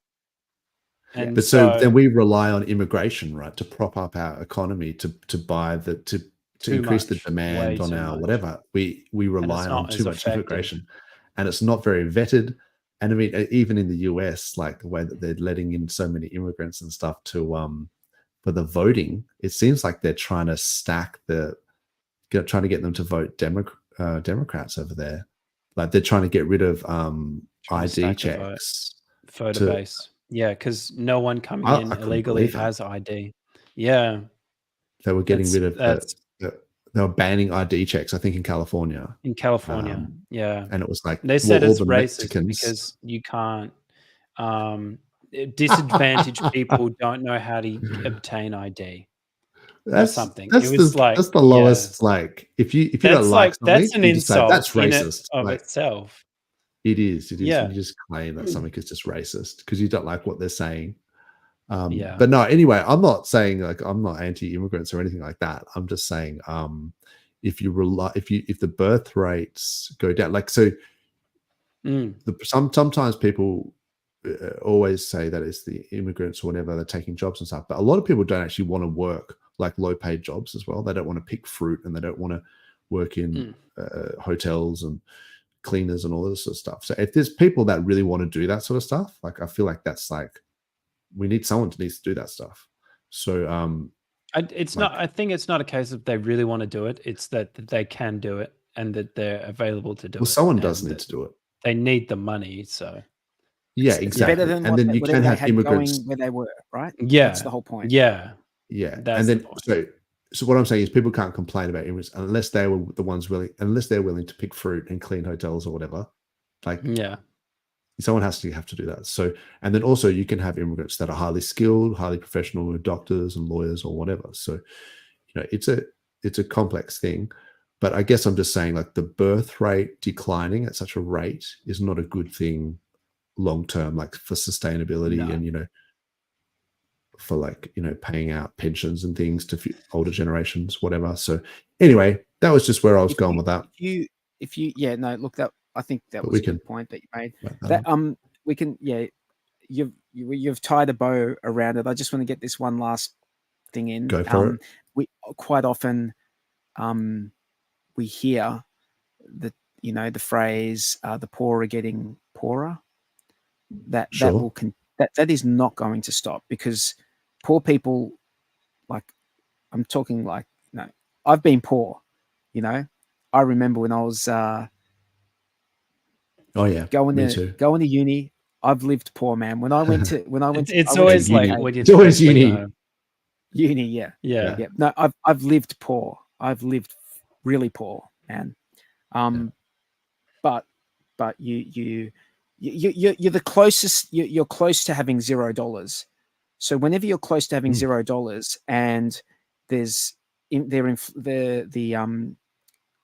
central bank and the government are inflating the money supply, you're always being close to zero is going to mean that the poor are always getting poorer, and that's just a function of inflation of the money supply, and it's always going to be that way forever. So whenever I hear it, the poor are getting poorer, it's like in my mind, it's like, yes, they are able to buy less stuff, but it sort of irks me from the perspective of, I know exactly why it is. I know exactly why it is. It's because there's more and more debt, more and more money production. So that's right. And debt, money, when you create money, you effectively create debt anyway. So yeah. That's right. It's just more debt in the system. Yeah, it's pretty crazy. And the interest on that just means that you can never repay it because it's just there was never enough money in that system to be able to pay off the principal plus the debt, if you know what I mean. Yeah. Because they've created an amount of money and then they'll put an interest on top. So the money that was in that system, like that was injected into the system, could never pay off. Yeah. No, it's sustainable if you are exporting and bringing in money from elsewhere. Okay. Yeah. That's interesting. So if you're bringing in money from outside the system, right? If you're producing, you're a productive country, then you are bringing in money from elsewhere, and you can get ahead. But not if the government is always like, oh, there's a never-ending trough of money that we can always spend stuff on anything at any time, and there are no consequences because I'm out in 4 years or I'm out in Yes. 8 years Yeah. or It's that whatever the short-term time frame mindset. be. Mm. Yeah, no, look, this people not having kids because they can't afford to live is a real problem, and it should be the number one thing that everyone worries about. Whenever I hear anyone saying, "Hey, I haven't got kids, why do I need to pay taxes for that?" I'm just like shake my head. It's like, who's going to look after you in your old age? Which person in the nursing home is going to wipe your ass? Yeah, yeah. It'll probably It's be pretty hectic. robots by then, but Yeah, Cybertron. That Ultimo. What was Who's that guy? Optimus. Optimus. can you imagine Yeah. if Optimus catches a That thing case is creepy. for accidentally fingering someone's butthole? Like, I shouldn't have said that on stream, eh? That's true. That's true. Look, let me. in It's even attempt worse to- if it's remote operated. Yeah, that's right. There'll be all these like Optimuses in jail. What did you do? It's like, well, I was remotely accessed. Sure, that's what everyone says. Yeah, that's what they all say. In an attempt to steer this back to crypto, Mhm. you sent me this. I'm pretty Please. sure. You sent me this during the week 43, and I appreciate it because I was like, I'd never seen this anywhere. So EIP 7702 it apparently is so the next Ethereum hard fork, Pectra, is expected 2025, significant updates for account abstraction. So it will allow EOAs to execute smart contract code directly from their addresses. So normally you have your normal wallets and then you have like contracts. But in the past, is my understanding, the way that Ethereum works, a normal EOA wallet could never actually have, it's not like a smart wallet, like it can't actually do any contract calls. But with these changes, then EOAs gain that smart wallet sort of functionality. So yeah, that could be interesting. I don't know. And it's Does anyone care about the this? new one, right? It's the new Are we in it ones. for the It's not- tech or? It's not the No, old it's cool. ones. It's not going to be it's not going to be like if you've already got a wallet, that's not going to become a smart wallet. It's just going to be. Oh, when Right. you generate a I new, understand. you have to But create a new wallet. EOA. Okay. My Yeah, that's understanding. I could be interesting. wrong. I could be wrong. Don't. Yeah. So it's All I not know. retrospective, retroactive. Yep. Yeah, right. Anyway, it seemed interesting. I mean, I guess we'll hear about it a lot more, over the next year or whatever. And there could be some Wonder if you could do security Yeah, ramifications. of it. security, like There could be all sorts of unintended security ramifications, but also some positives that come out of it. There's going to be some Um, privacy stuff that comes out of it for sure. For Yeah. sure. So that will be one to keep an eye on. I should probably go and check the chat. Hexdelic, good to see everyone on the way for beers. That's the way, the Friday Arvo. Good work. So Somi lit up the chat before. Oh, I think we saw this one. Oh, yeah. So he's talking about the memes. Class, and also one last capitulation before the end of year. She does live in the land of the black swans. So the trial, I guess. So the 31st, I mean, the court date doesn't necessarily mean they're going to have a result, right? So they could take some time before they come up with a result from that court case. And then even then, it's only whether or not the case should be dismissed based on jurisdiction or whether it should be going ahead. So I feel like even if it's not dismissed, that's not necessarily a bad thing. It just means the case starts. So, but that could be a bad thing, like in terms of the price, like people might perceive that as a bad thing. I think we should all What do you expect guys it think? to. I think we should all be expecting the case not to be dismissed. I think that should Yes, be I the agree. expectation. But unfortunately, I think a lot of the time people read into it that, oh, that's a bad thing. It's what is Yeah. expected. It's expected to not be dismissed. It's sort of like a Hail Mary attempt to get it dismissed. If it works, awesome. If it doesn't, it's like the game goes on as it was, thought to go on anyway. We thought it was going to go this way, Exactly. But the market does stuff all the time. Yeah, it's almost like people are like, too long didn't read. I'm not really paying attention, but I hear that the court's case is going to get dismissed. Let's all celebrate. But it's like, oh no, hang on, the court case hasn't started. Like, this is just like the preamble. So anyway, I hope it does get dismissed, but I don't really have high hopes for that. But yeah, you would think it's that one of those the court should not have jurisdiction over Richard Hart, who does not live in the U. Like, you would think, just as a matter of like common sense, he does not live in the US, right? Yeah, but are nothing to we do with the assuming US. that the courts are logical and this is going to be based on logic, or is this going to be one of those things where you're going to be pulling your hair out going, this doesn't make any sense, like most of the other things?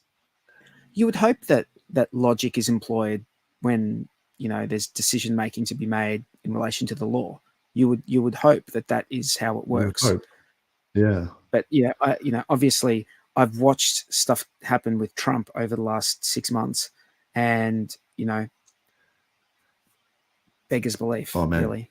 Or just any court case. You see court cases and you see like how much, I'm not going to go into like, specifics, but some crimes get certain amount of years and other crimes get, Y amount of years. And you're sort of thinking, but hang on, this crime is way more heinous than that crime. And you sort of, this doesn't make any sense. And then, hang on, this person got out of jail after 24 months. Oh, but they were on good behavior. They were in jail though. And you're thinking, well, why do I care how they behaved in jail? Like, their term was 10 years. They're in there for 10 years. Oh, they're out for 2 years because he was being good in jail. I don't care how good he was in jail. Like, serve your time, bro. Like, for the crime. Like, I expect it to be bad for you. That's why we put you there. I don't know. It's just, I don't like this whole people getting left out. Like, time. What do they say? Like, I mean, I'm not a lawyer. I don't know all the terms, but yeah, a lot of people get out on some sort of, On parole? no, it's like a probationary, like, yeah, it's, anyway, they get let out early, man, for all sorts of heinous crimes. And you're just sort of thinking, is this the way that our courts work? Like, what is going on? Yeah. So yeah, I feel like it's not always logical. So I guess to bring it back to this case, like the Richard Hart sort of, the SEC thing, does he have just, is he in the jurisdiction? I mean, he's an American citizen. He never renounced his citizenship. Do we know I'm that? pretty sure. Do we know? Hey? Well, I don't know otherwise. I mean, he was born in the US, wasn't he? I can see I why don't he know. would. I'd say he would be. So let's assume he is. So do they not have jurisdiction over someone who's born in that country? Like, I don't know. I don't know. But I guess the thing is that if it doesn't get dismissed, it's not necessarily a bad thing. He could still go on to win the case on its merits. Yeah. This Every is just a country has its own jurisdictional thing. laws.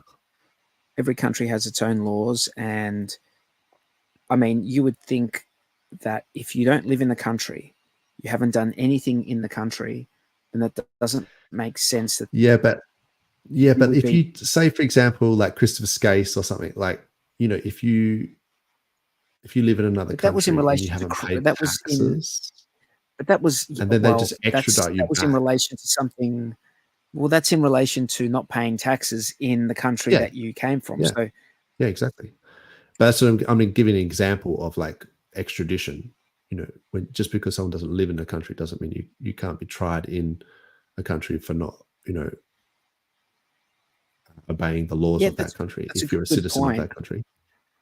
So I guess the point I was making is that what he's alleged to have done, or what his alter egos are alleged to have done, do not reside in the US. Like these entities that, you know, these so-called entities do not reside in the US either. That the whole reason that, you know, the argument that's been made by the prosecution is, you know, I guess in part that there are people in the US, right? There's incorporated company in the US that whose code he forked, and as a result of that, then the jurisdiction is the US, because the company that originally created that code is incorporated in the US. So that's sort of the argument. But we're talking about code here that resides on the blockchain. So I feel like that's almost part of the actual case. Like that's the actual case as to whether that Hex or PulseChain is like an alter ego of him, and like, whereas I'm not sure if they'll take that into account when it comes to jurisdiction. Well, I thought that was the whole argument. Like the case got brought in New York, right? So I thought that was the whole like argument for why they could bring the case in New York, because he forked code Uniswap, that was Uniswap code, or whatever, or it was actually CowSwap, right? Wasn't it CowSwap? No. It It was Pancake Swap. Pancake. Sorry, my bad. Yeah, Pancake Swap. Yeah, but that was the thing, is it didn't even make sense. Like they were saying, because the head office BNB. Yeah, it's BNB. Okay. Yeah, and they were saying, oh, but because Uniswap was based in New York, yeah, it didn't make any sense why they. I think they just that's had a interesting. favorable judge like maybe in New York. I don't know, man. Look, it's out of our control. I try not to stress about things I can't control.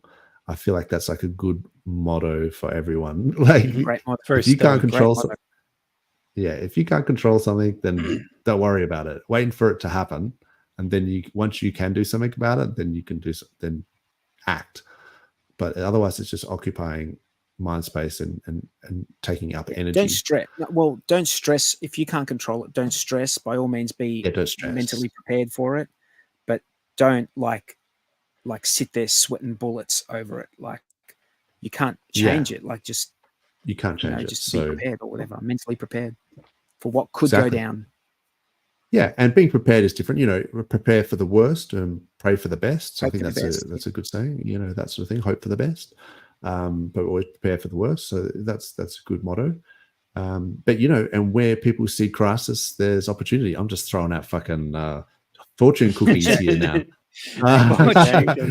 But you know, cliche down under, right? Yeah, that's right. Cliche down under. But no, look, when there's, you know, crisis, there's opportunity. So maybe if it does wick down, maybe people are going to have some limit orders set and they're going to scoop up some bargains, or maybe it'll just go to the moon. Who knows? We don't know. All I said was that I think you might. Yeah, don't catch chickens before they're hatched, and by all means, no more cliches. We don't know how long. You never know how long. You know how long's a piece of string. So. Make him stop. No. Put your cliches in the chat. We're just going to take it one quarter at a time, and just every time you watch the footy, and they always do that. They're like, "We've got the 6 points today," and whatever it is. You know, we just took it one quarter at a time. We were the best team on the day, and you're just like, bro. Because the script, bird in the hand, bird in the hand's worth two in the bush. In the bush, yeah, that's right. Well, I was born in a middle class family. Word up, KD. What's going on, bro? He was helping me out earlier in the Pika chat, I believe, in the Telegram, because I was asking why the market cap was wrong on Deck Screener. because like I think it was 9.5 million about a week ago, and then now it says it's like 95 million. I'm going, that's not right. And then he was saying, yeah, it's something to do with 9mm, like getting the feed to Dex Screener. So yeah, keep that in mind. What is up, Big Rig? True Blue. He's going to be. Hope you enjoy the rodeo, bro. I've got a few jokes for that, but I won't say them. That's just a bit. Tell me your secrets. You tell me your secrets first. You go first, Pulse Jitsu. We need the bribes before the secrets. That's right. Let's talk bribes. I'm still waiting on these bribes, bro. Yeah. We need to create a DeFi Down We just Under can't get bribe over wallet. 1,000 subs, by the way. We just can't get over 1,000 subs. Can I tell everyone, look, clearly there's not 1,000 people who are ever going to listen to us. So please go to your alt account and sub to us. I don't care how the fuck we get over 1,000. I don't care. Go make a Google account and a YouTube account and sub to us. Do what I'm happy to cheat at this point. I don't At least care. 34 of these. Use your uni login. That's it. At least 34 of the people in the chat are either McNuggets or Fast Abdul. So that's what happens. Now, here we go. See, that's why we know. Red Squirrel. He's using his look at that. Oops. I mean, oi. Man. There you go. Does it still... a bit of cred. Pump for the tires, Jackson. Thank you. Still holds the record for the most accurate calls on bitch tits. Yeah, that was... that was a bit of a... I haven't thought about bitch tits. I believe I can't believe I got coined that, and then turned it into the whole segment got named after me. That was a bit harsh, I thought, but for being the most accurate. You were upset, dude, because I didn't even know. You were a little bit like not upset, but you were just like, a little. Oh bit, yeah. No, I was just like, bro, don't call me. You're like, bro, don't call me fucking bitch tits. And it's. I was like basically saying, what? Yeah, yes, I know. That's what you. Yeah, no, you're doing what you should have done.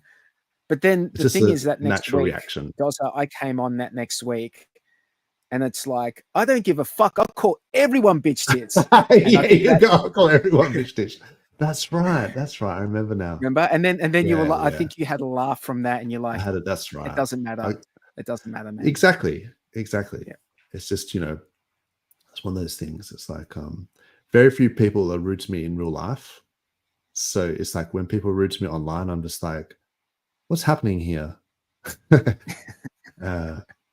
so I didn't see it as being rude. I was just like, we were just joking, like yeah, exactly. Well, once I understood afterwards, yeah, exactly. Once you had a bit of a laugh, and I obviously got to know you a bit better, and I was just like, oh, he's just being indiscriminate with his abuse, and that's fair enough because that's the way we do it sometimes.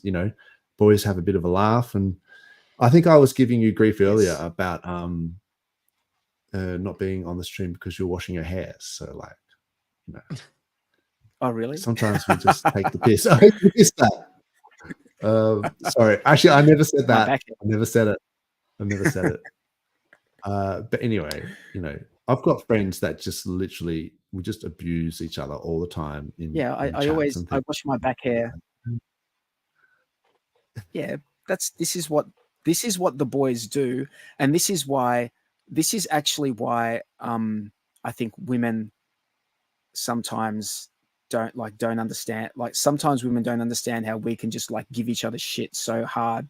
Like I think I don't know why I brought this to like a woman-man thing, but that's like I think sometimes because women don't do that in the same way. Like women don't do that, right? We like for us, it's a sign of like it's almost like a sign of affection when you will give someone shit because you just want to see what they come up like. You want to see how hard they come back, or whatever. Yeah, and get under their skin. You're trying to bait them. You're trying to bait them.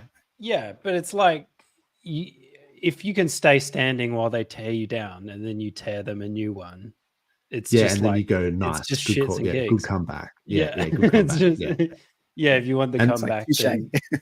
Like, Quite often as well, guys will always say, you know, once the person they've just been abusing is gone, then they'll go, you know what, he's a really nice guy. Great guy. I think- Great yeah, guy. he's Top bloke. he's just really top bloke. He's actually really nice. But they won't say that to his face. Like,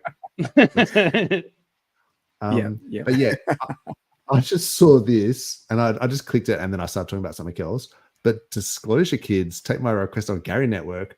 Bro, I don't know what you're doing on Gary Network, and I don't know, disclosing kids is, look, I don't want to cast aspersions, but it sounds dodgy. So I don't know what that is. Let's just quickly pivot into. Have you guys seen the safe on Ethereum? I mean, you know that airdrop that was on, Yes. like this Gnosis safe. Have a look at that chart. Just look at that chart for a second, because that has done some crazy shit in the last I saw that it went up like 50% or whatever. So Steph will be happy. Yeah. I think Steph sold all of his. That was the word around the campfire. That's what I think he happened. sold them like when they were like $2 or $3. So kudos to him, eh?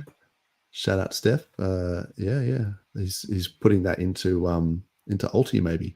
Oh wow. Let's have a look at this. Oh, it's like, So this is, wow, that's just out of nowhere. So what's the news with Safe? Why has it just gone out of nowhere up like 70% in 2 days? 75%? What's that about? Nice. Do you know 43? I have no idea. Hmm. But that's the right. everyone's buying. It's Maybe the it right has something to thing do with for us that. to be talking about after that last comment that you showed. Yeah, exactly. Yeah. I don't know what that. I think he's using the wrong old. We said that we wanted old accounts like, in here, but maybe not that one. Maybe not that one. Maybe he's on the wrong account. No, but the safe thing. So I've got to try not to make a pedo joke there. That's why. Yeah. Yeah, don't do that. I'm bro. sure. Don't do that because that Come would be rude. I'm sure. Disclosure Kids is a nice guy. So the safe token, yes, it might be something to do with that. You know, you were talking about the Ethereum hard fork, and they were going to make the EOA wallets into smart wallets. Maybe somehow that adds functionality to safe, like because I guess Gnosis safes, like they have that whole smart wallet sort of. Maybe there's some aspect that they can use that for. I don't know. I'm clutching at straws as to why that's gone up 75% in 2 days. Yeah. More people. But good for buying people. Yeah. Yeah, that's true. my guess. You know, I like don't know. I Wayne does. actually have Wayne no does. idea why, but I'm happy that it's gone up. You know, that's good. And it it was a big dip before it's gone up. Like Yeah, true. It has come down a lot. True. I mean, people sold down that airdrop, right? Like because they July. all got it. Yeah. So people who had True. Staker app or whatever, if they claimed their wallets over some period, I think it was now expired, they could have got a safe airdrop. But don't go looking for it now because you'll probably click on some wallet drainer. It's if you didn't do it back then and you didn't, claim it back then, you won't be able to get the airdrop now. So watch out for that. Somebody says maybe we that little knee-jerk sell the news on the US election results. Sell the news. It depends who gets in, right? Like if Trump gets in, won't Bitcoin just rocket up? Yeah, my bags depend Could we on sell Trump. the news, man? I'm just We could see. I should sell the news, you know? bet on Kamala to hedge the But it's not financial risk. Right? Yeah, you almost have to. Yeah, to hedge the financial Yeah. risk, you go in all on fucking Kamala just in case, 'cause otherwise we're wrecked. Yeah. No, look. So the way I see it, a sell the news is when an event is going to happen at a certain date, and then you buy the rumor of it happening, and that event happens on the date that you knew it would, and people sell it generally before. Yeah, so the I'm date. expecting Bitcoin to go up significantly in the next week and a half. So We'll find out. people can price in a Trump victory, and Yep, then they can and then sell the the news. news. Yeah, that's But what I think is going to at happen. this point, I could they be- don't know see, there's no point. So what happens if they price in a Trump victory and Kamala wins? Do they sell the news because they're spewing that you know what I mean? That they've, of course they would. But then if Trump gets in, I don't think they would sell the news then. Or maybe. It depends. Like it would have to go up a lot to price They would in sell a Trump the victory. news. They would sell the news, right? But then people would see that as a buying opportunity because they're like, this is the last dip because now that Trump's in, it's going. Yeah. It's going to run. I reckon there's money in the sidelines waiting, and then once they get confirmation that Trump's in, I reckon it's going to go almost vertical. Like, like we're seeing. I talked about busting through that 69K on the 10th of November. The election's on the 5th. It works out in terms of the fractals for the 4-year cycles. For basically by the time they get the result on about the 7th. I mean, the betting markets are normally correct. I wouldn't be the betting surprised if we're 98,000 by Christmas. Oh, That's optimistic. 98K. I was thinking like maybe like 80, 85, 90. But yeah, just straight up, just 100K, like getting rejected off 100K. Yep. Cool. End of year or Christmas? Because it's normally in that Santa rally period between Christmas and New Year's is where it actually goes ballistic. Yeah. That's when it would wick up to that price. That's And the it might Santa not rally. only, I don't think it would be up there for long. I think it would come back down after such a big run. If something like that happened, like I'm just talking out of my. No, look, do it. You got to make some prophecies. other Sometimes end they right come now. true, and then you can just dunk on If you people make like enough. I've been doing. Yeah. Yeah. You just bet each way, like to say what's going to happen. Yeah. No, look, I've generally been, just trying to say one thing. I don't say a lot. I don't make a lot of prophecies, and then sometimes they come true. So, but yeah, I would think maybe between Christmas and New Year's, historically, I think it's that Santa rally. So let's see what happens. And then also, I mean, New Year, like people have got this thing. It's just psychological. It's like, it's a new year. It's going to be our year. Everyone does this whole thing. Because this was the year of the dragon. And then the Chinese New Year, there'll be some other thing. But people just like that idea. My theory on why it happens over that time is I really think that if it runs up just, before Christmas, and then there's the family parties and all that stuff. And there's like, work parties. And that's when people like talk about, oh, look at this chart. This is crazy. And that's when people FOMO. And that's when it when in that week between. That's Thanksgiving though. That's like a couple of weeks away. Oh yeah. So you're saying between Thanksgiving and Christmas, or between Christmas and New Year's, or after New Year's? The whole, or this whole sort of, 3-month period. The more like every reunion is like another opportunity for people to like learn about it and see the chart and then FOMO in over it. Look, it's going to be exciting. There's a lot of things happening, like a lot of dates that are going to be ticking off, like in terms of Thanksgiving and you got an election, you got the court date for Richard Hart sort of thing, and Christmas, 4-year cycle. Yeah, the 3-year cycle point, the 3-year point of the 4-year cycle. It's a 3.5 year. Well, because when did it? I guess it went. It did May and then sort of November, December, didn't it? 2021.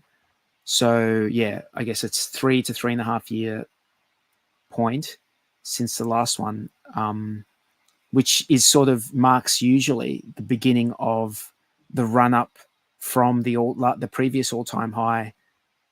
You might get a little bit of a drawback, but then you get like that wick, going up to the next. And I guess we wonder where that's going to be. People have said 240. Some people, like, in my mind, I think worst case scenario, it's like 100K. Like, best case scenario, I think it's 240, 250. I don't think it's going to go much. Just Just throwing So out my numbers my right now. I've basic got no idea. my basic thing, like this is pretty basic, right? But it was just, this is from December 2017. It was from, just under 20K. It was like 156 weeks. So 3 years where I don't know if you can see that. It's like 3 years where it breached the previous all-time high, like to the week. So, and then it just went moonshot. So look, I'm just hoping that repeats. This is crazy. So we shall see. But let's see what else is going on in the chat. Guys, So the I'm election. Yep. going to bid you farewell. Thanks for having That's me cool. on for No worries. the hour. Yeah. Good to chat to you, 43. Absolutely. I'll see you guys next time. No worries. Catch Enjoy your weekend, man. Have a good one. Thanks, ya. bro. Thanks for coming on. Oh yeah. So yeah, just quickly. Jexa was saying hacked. The government had a boating accident. Yeah, interesting. Yeah. I said something along those lines as well. I was like, I don't Look, trust it. I don't trust it. Denmark was talking about introducing a tax on unrealized gains, and it's like it's going to be a lot of boating accidents going on in Denmark, I think, as well. Yeah. Ash, what's up? The original Ash Ketchum. That's good because now that we've got the PulseChain theme going on. Yeah. Ash, is it Ash Ketchum? Ash Fetchum? Something like that. I'm too old. Ash Ketchum? Yeah, it's like catch them, Catch 'em but all? like catch and then like apostrophe em. Catch them. Gotcha. There you go. Yeah. Look, we can talk about that. Maybe we'll do some DGen talk. Let's do it. Yeah. Oh, just before I do, Yaveen, what is up? Let's go replay gang. Appreciate all you replay gangers out there. The replay gang bangers. Yeah. I'm not sure Replay what gang. it's on about. Someone's turned into a little bitch. Give that man a think apple. What a woodpecker. I don't know what she's on about. Am I a paranoid anarchist? Yeah, what's the problem? I guess we are. According to Somi, only the paranoid survive. So, Nick, what's up? Sailor is best at being a useful idiot. Yeah, at best a useful idiot. And scumbag that advised people in the last bull market to mortgage their home by Bitcoin. Ooh. Quintessential Duncan Kruger. President's nicey. That's harsh. That is scathing. I don't know if I agree with all of that, but he certainly said the wrong thing this week. I think that was irresponsible. I think he's maybe not as dumb as all that, but sometimes, out of context, like he might have been talking for hours and hours and hours, and then people only heard just that one line, and they're just like, "You idiots!" Yeah, still, it's very evidently it's in his interest and not in everyone else's. That's very true. Good point. And look, like I said earlier, it is the antithesis of what crypto is about. Like it's the opposite. It's like you have the crypto ethos of permissionless. Yeah, we talked about this. I'm not going to go into it. Custody solutions where you cannot take self-custody without selling into cash is a big issue. Jackson knows what's up. Yeah, how easily people forget Mt. Gox, Celsius, FTX, 100%. Hexagon lost in Asia, subs up. Okay, that's cool. He didn't like my joke, or maybe he did like it. It's all good. He just really is enthusiastic about that network. Okay, I don't know. I don't know what it is. I've No, never even heard of it. No. I'm not even sure it's a blockchain. What's up? Okay, so we've gone quite far back here. Apparently, this person killed Epstein. Well done. There you go. Does anyone know where Quite the accomplishment on my Bitcoin? Yes, that's chasing pennies in front of freight chains, I believe. But yes, I think they're just making a bit of a joke there. Yeah, that is exactly what happens. You chase that yield, and then you're at your own risk because you can lose it all. Ultra Joe, grinding low for 3 years plus. BT, yeah, it's been a Bitcoin cycle. You got to admit, BTC has been the king, and just everything else is just waiting on to see what it's doing. It's pretty standard. Bitcoin makes all the moves, and then eventually once people and so there's different pockets of meme coins, and I'm using that term pretty loosely, that sort of go off, and then people cycle into those coins until that bubble like inflates enough that they can take profits and cycle back into Bitcoin, and then those bubbles pop, and then they just do it again, rinse and repeat. And this is what the bear market is: people just grinding away, inflating pockets and bubbles in different communities to try and extract maximum value, and then so they can put it back into their core coins. This is the game. This is what it seems like to me.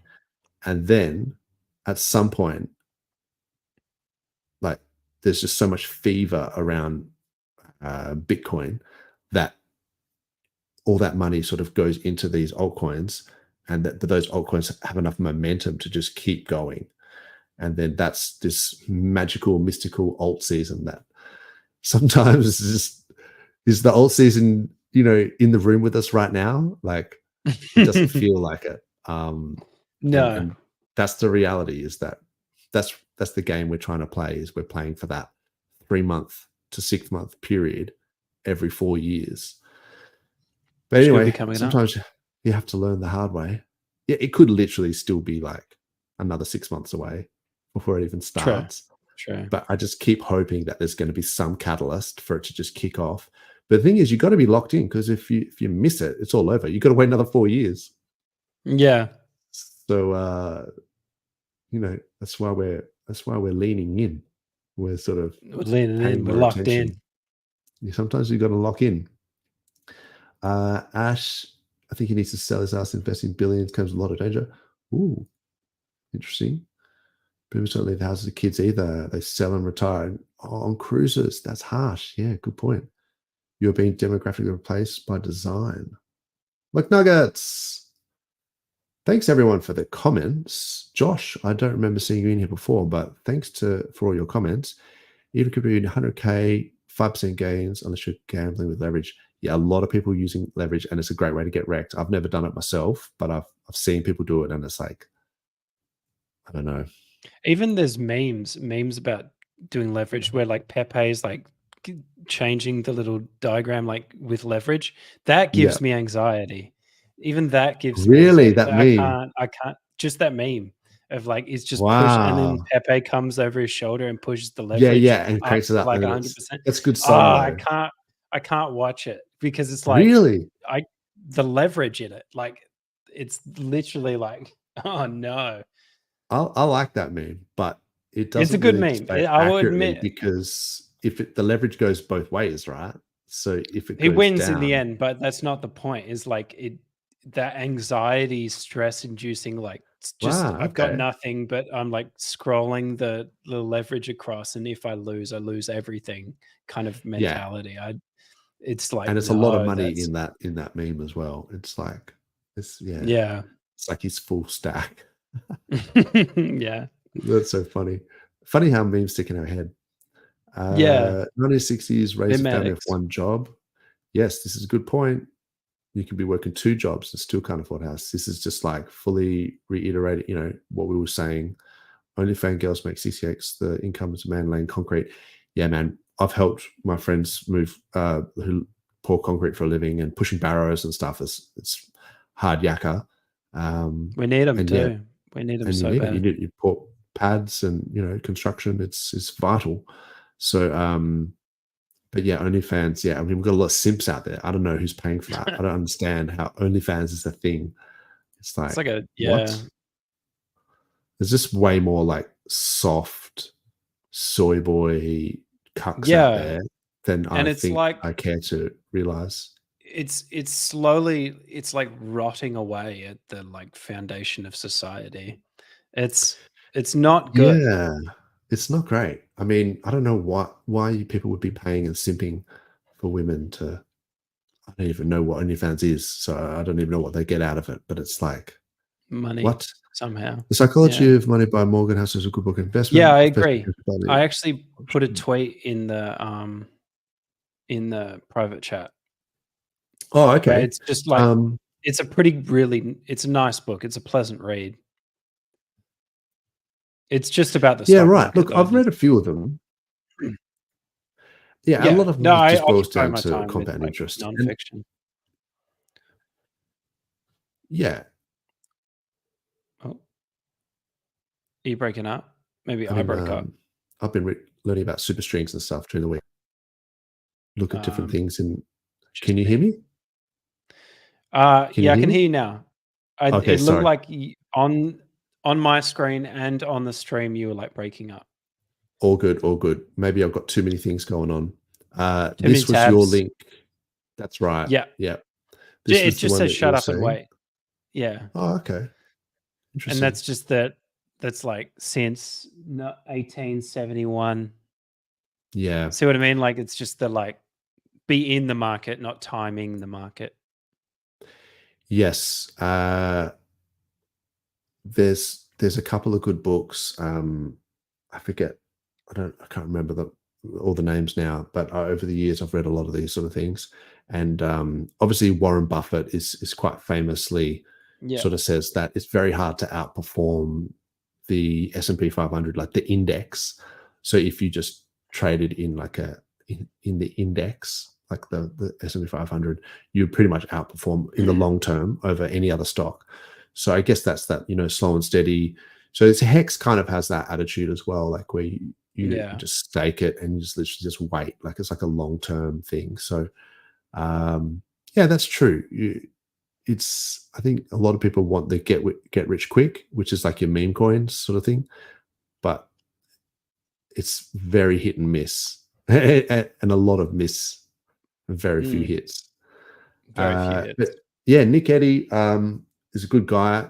Helped us out quite a bit with a few things, and also a fan of BJJ and UFC because I was chatting to him. So the new UFC 308 is coming up this weekend. So there's basically an Aussie guy, Bobby Knuckles, Robert Whittaker, who's fighting this Chimaev guy, and it's going to be awesome. So on Sunday, if anyone's keen, let us know if you're a Bobby Knuckles fan in the UFC. But yeah, I think he can still win it, but the odds are stacked against him because this Chimaev guy, I think he's like a Dagestani wrestler, right? And he's just going to pressure him. But yeah, Whittaker's got the all-round game. He can do stand up and all that stuff as well. So if he can defend the takedowns, it could be worth putting a few bob on Bobby Knuckles. Anyway, Conrad Bob Bilak's book on real estate investing. Oh, there you go. I like to see that. People putting a few things in here. I started a book club. Yeah, awesome. No, that's really cool. I like how people are adding value, especially to the stream. They eventually own all the private land. Ooh, permanent renting nation. That's right. You'll own nothing and you'll be happy. You just rent everything. Isn't that crazy that they literally just want you to be able to rent everything and not own anything? But they'll own it. That's right. Yeah, you can't. It's like they want that dichotomy, right? It's not just that they want to have assets, but they want the dichotomy of other people can't have those assets. I want to have so many things that people can't have the things that I have. It's like there can't be a come up as well. Like people have to be kept down. They have to exactly. That's the thing, isn't it? And so the WEF that we're talking about there, that's crazy. And then I agree with like everything that Josh has said, and then he's gone slightly too far and he's just jumped the shark. Injectable nanotech. No. Funny. We just we'll dial it back a little bit. We've gone into injectable nanotech. Look, maybe I don't know enough about it, but they're putting chemicals in the water that make the frogs gay. Man. It looks like they are. No, it's one of classic Alex That's Jones, old. the biggest Oh, tinfoil okay. hat, the biggest tinfoil hat of all the tinfoil hats. But That's it wicked. looks like he was right about some things. So like, That's I'm not true. laughing at That's him. funny, isn't it? Yeah. Conspiracy theories, they seem so dumb. And then you're like, oh, holy Yeah. shit, the guy was right. Mm, Fully Area yeah. 51 was a thing and Roswell was real. You're like, Yeah. damn. Well, got that one wrong. No, I never doubted it. Actually, I was always watching those Roswell things back in the day. I want to Going, believe. what is in those? You know, Hangar 18. Yeah. Good Megadeth song as well. Damien O'Brien, what is up? That is a tremendous beard. If that is your actual beard, that's a Chad beard. Killer. I'm jealous. Yeah. Yeah. Legally is Well not earned. necessarily lawful. Governments are self-serving criminal corporations. Wow. It's an insightful comment. Yes, Got some that's good very true, ones. isn't it? Yeah. Legally is not necessarily lawful. That's true. It's like just because something is happening like legally, governments can do things that are not necessarily lawful as well, and they can exploit it. It's pretty scary. Quinny Chin, what's up? What's up? Hans, g'day. Big rig in the house. Oh, here we go with the. I knew that was coming. Come on. Okay, I think I've got through all the comments. Today, subbed on 3 accounts. Appreciate that, bro. Well done. Today, Thank you. that That's is clearly not his everyone main. needs.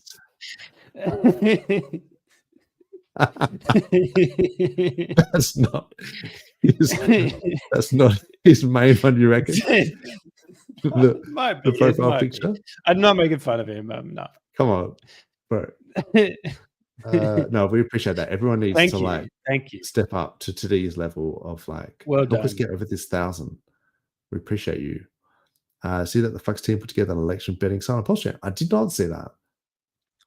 Yes. Okay. Oh, Cool. I heard about it a while ago. That might have something to do with what the whole Let's Talk bribes thing. I'm not sure though. Okay. Maybe I'm Hi ho getting Hex. confused. Thank you for your support. Always there. Sandip, what is up? And great question. What about PLS and PLSX 2025? Look, I think we talk about the Bitcoin cycle, but really what we're getting at with a lot of this stuff is that once you get Bitcoin going up in this sort of vertical sort of thing, and I don't think we're going to do a double top again, but you basically get Ethereum that follows. They all have pretty much the same chart, and then so the ETH BTC, if you put this on, oh wow, is my computer lagging or something? If you put this on ETH BTC, we're just in this downtrend, since the merge, hitting the bottom of this channel. At some point, ETH will kick off, and that will be the signal for alt season to really like go bananas. And then once the ETH sort of tops out, we're sort of hoping that those SAC wallets, that the 170,000 ETH that's in the OA or SAC wallets, they could get distributed into the PulseChain ecosystem. And I think people are just going to FOMO the shit out of it. And it's just going to be like a feedback loop. Yeah. And then straight to the moon. Bam. So, yeah. And then PulseX has got the buy and burn. So more people going, more people bridging in, more people, economic energy being, injected into this system, all of it getting routed through PulseX, a lot of it. The volume will increase dramatically, and then more PulseX will be burnt and bought, and then which will again feedback loop, and then so effectively you get a scarcity model where there'll be less and less PulseX in existence, and then so I think PulseX will perform, and I think Pulse as the layer as the sort of native coin of PulseChain will do very well. And I think what will possibly happen is that as PulseX goes up, it's like the Bitcoin, the rising tide lifts all boats, and that sort of bonded liquidity when Bitcoin goes up and then all the others go up with it. It's like that. When Pulse starts going up, all of the tokens that are pooled with Pulse will also go up. And because they have lower liquidity, they might even go up more. Yeah. You know what I mean? So like there's a amplification there because you're talking about low liquidity pools. And when people start seeing green candles, they FOMO, all that sort of stuff. So it's interesting to think about, like, because that narrative that meme coins on Pulse might outperform Pulse itself. But then they don't think of Hex as being in that category of like meme coins. And it's like, yeah, but Hex could do that as well. Plus it's got the buy pressure from the OA and it's the lowest liquidity. So as Pulse goes up and then Pulse is pulled like substantially with Hex will go up, but it's sort of lighter than Pulse, so it might go up more. So the Hex to Pulse ratio might go up. And then you get all this buy pressure and then all that sort of stuff. So it could just literally do another 10,000x from the bottom. Like that's not, it's not like Impossible. it's not impossible. Exactly. So yeah, interesting, but good question, Sandy. Blobfish King, what's up? Hey, G'day, Blobfish. and he's dwelling down the bottoms, likes the bottoms. Could never get my claim for safe airdrop to work. Yeah, I think you needed to have claimed it early, and then once that account was registered, then you go in. What time we've got to get up Sunday morning to watch UFC? Yeah, well, where I am, it's not too bad. It's like 10 a.m. or something, so 11 a.m. something. But depending on where it is. But yeah, Smog, good to see you, bro. I don't think I've seen Smog in there before. Interesting. G'day, mate. And Randolph, thanks for your the books and things like that. And today, yeah, the kids drew the PFP in primary school. Oh, that's nice. So That's maybe he does actually look like awesome. that, but he's Yeah. that's true. So his kids have just drawn that. That's awesome, man. Good to see that you're getting the next generation, because we're talking about not people now. Everyone's having kids these days. Yeah, Takes not time many. in the house. Yes, let's do it. Awesome. All right, I've got through all the comments. Let's do some DJ shit and then wrap this up so we can all enjoy our weekend. Yeah. What video should I use to break this up? Oh, yes.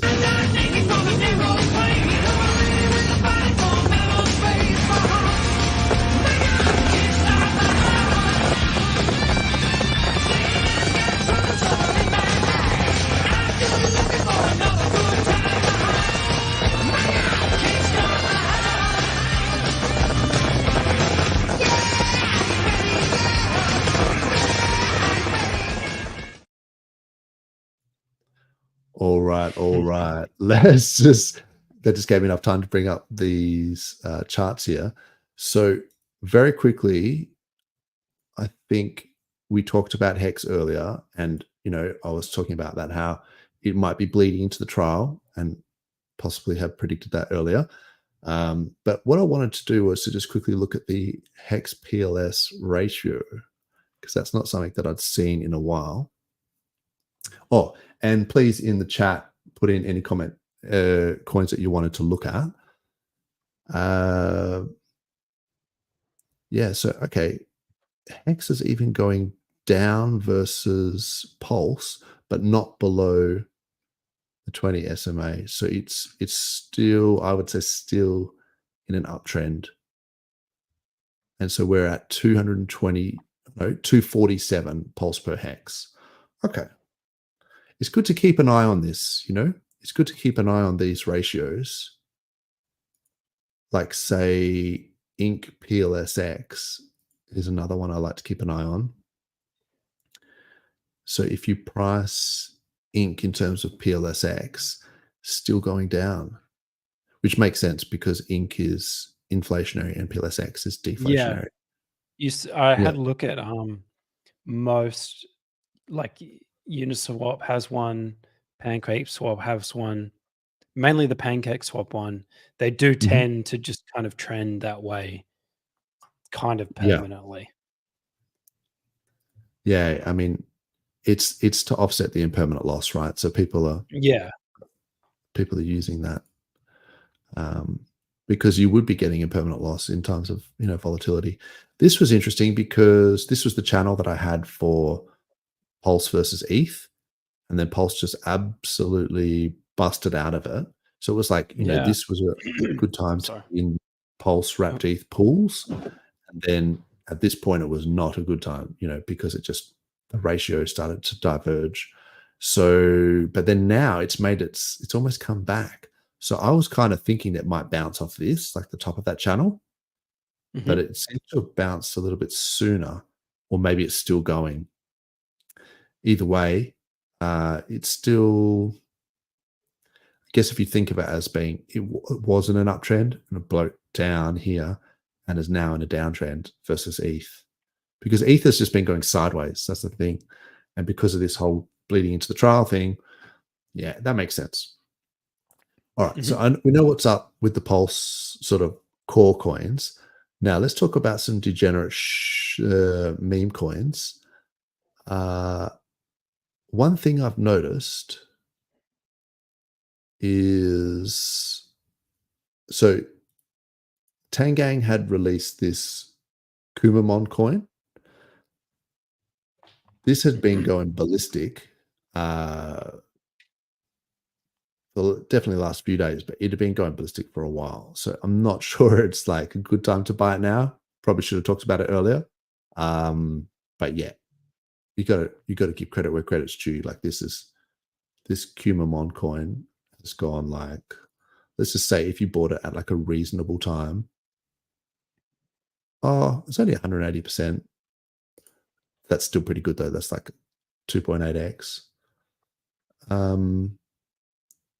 So where would you have bought it? Yeah, maybe when it started to, these diverged, it would have been a good trade if you were just like locked into the Tangang, I guess. Let's have a look at the Grays currency, the one with the tax that made it hard for me to buy that time. Now, I did say be careful of this crossing below the 20 MA. And then now it looks like it has busted back above it. I would still be careful around here. This is like danger zone because it could easily just break below it again. And then this whole thing is just rolling over.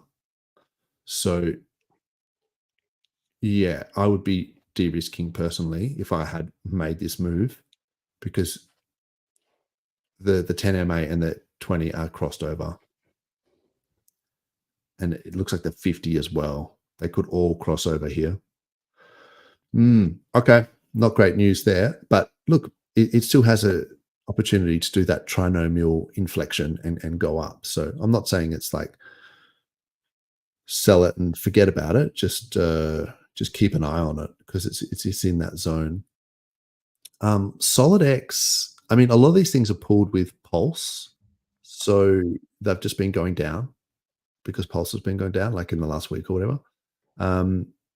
I heard some stories that there were some big whales that had been selling SolidX, and it made sense because I was saying, like, if you look at, like, everyone knows what their Pulse chart looked like.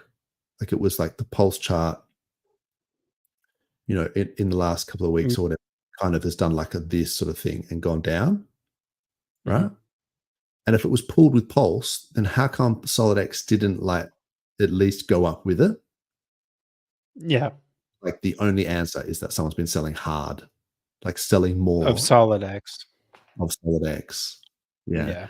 Then I like looked in some, the word on the street, and people were saying, yeah, there's some guys that were selling it. And I was just like, why would they be selling the lows?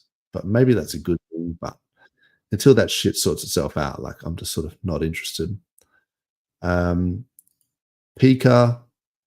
Look, this is an interesting one because, I mean, in terms of just technicals, it's just closed below the 20 MA and it's done a massive move. So it could be rolling over, and this could be the point where you need to de-risk because you lock in your profits. Like if you had like a trading bag, like some fraction of your bag that you were like, you want to make the most of this move and not just write it down. But in saying that, Somi's popularity has just been going from strength to strength. So if you think that buying Pika is effectively leverage on Somi's popularity, if PulseChain eventually becomes more mainstream and more into the zeitgeist and it becomes more popular, then Somi by proxy will become super popular because he's like the most active streamer, right? So if this is the one coin that he endorses the most, or he's wearing a Pikachu hat, yada yada yada, then in some regard it would be silly to fade this coin. You see what I'm saying? Yeah. No, it's an interesting hypothesis. Yeah. And I mean, you could apply that to the entire Pokemon sort of movement that's going on, maybe to a lesser degree. So this is Pika versus Pulse, like priced in Pulse. And so the idea here is that if you had bought, if you had I don't know, let's just choose round numbers. You had like 1 million Pulse and you bought it here, and then you bought Pika with 1 million Pulse, and then you sold it here, you could end up with like 2 million Pulse. So it's just like a ratio of Pika to Pulse. Yeah.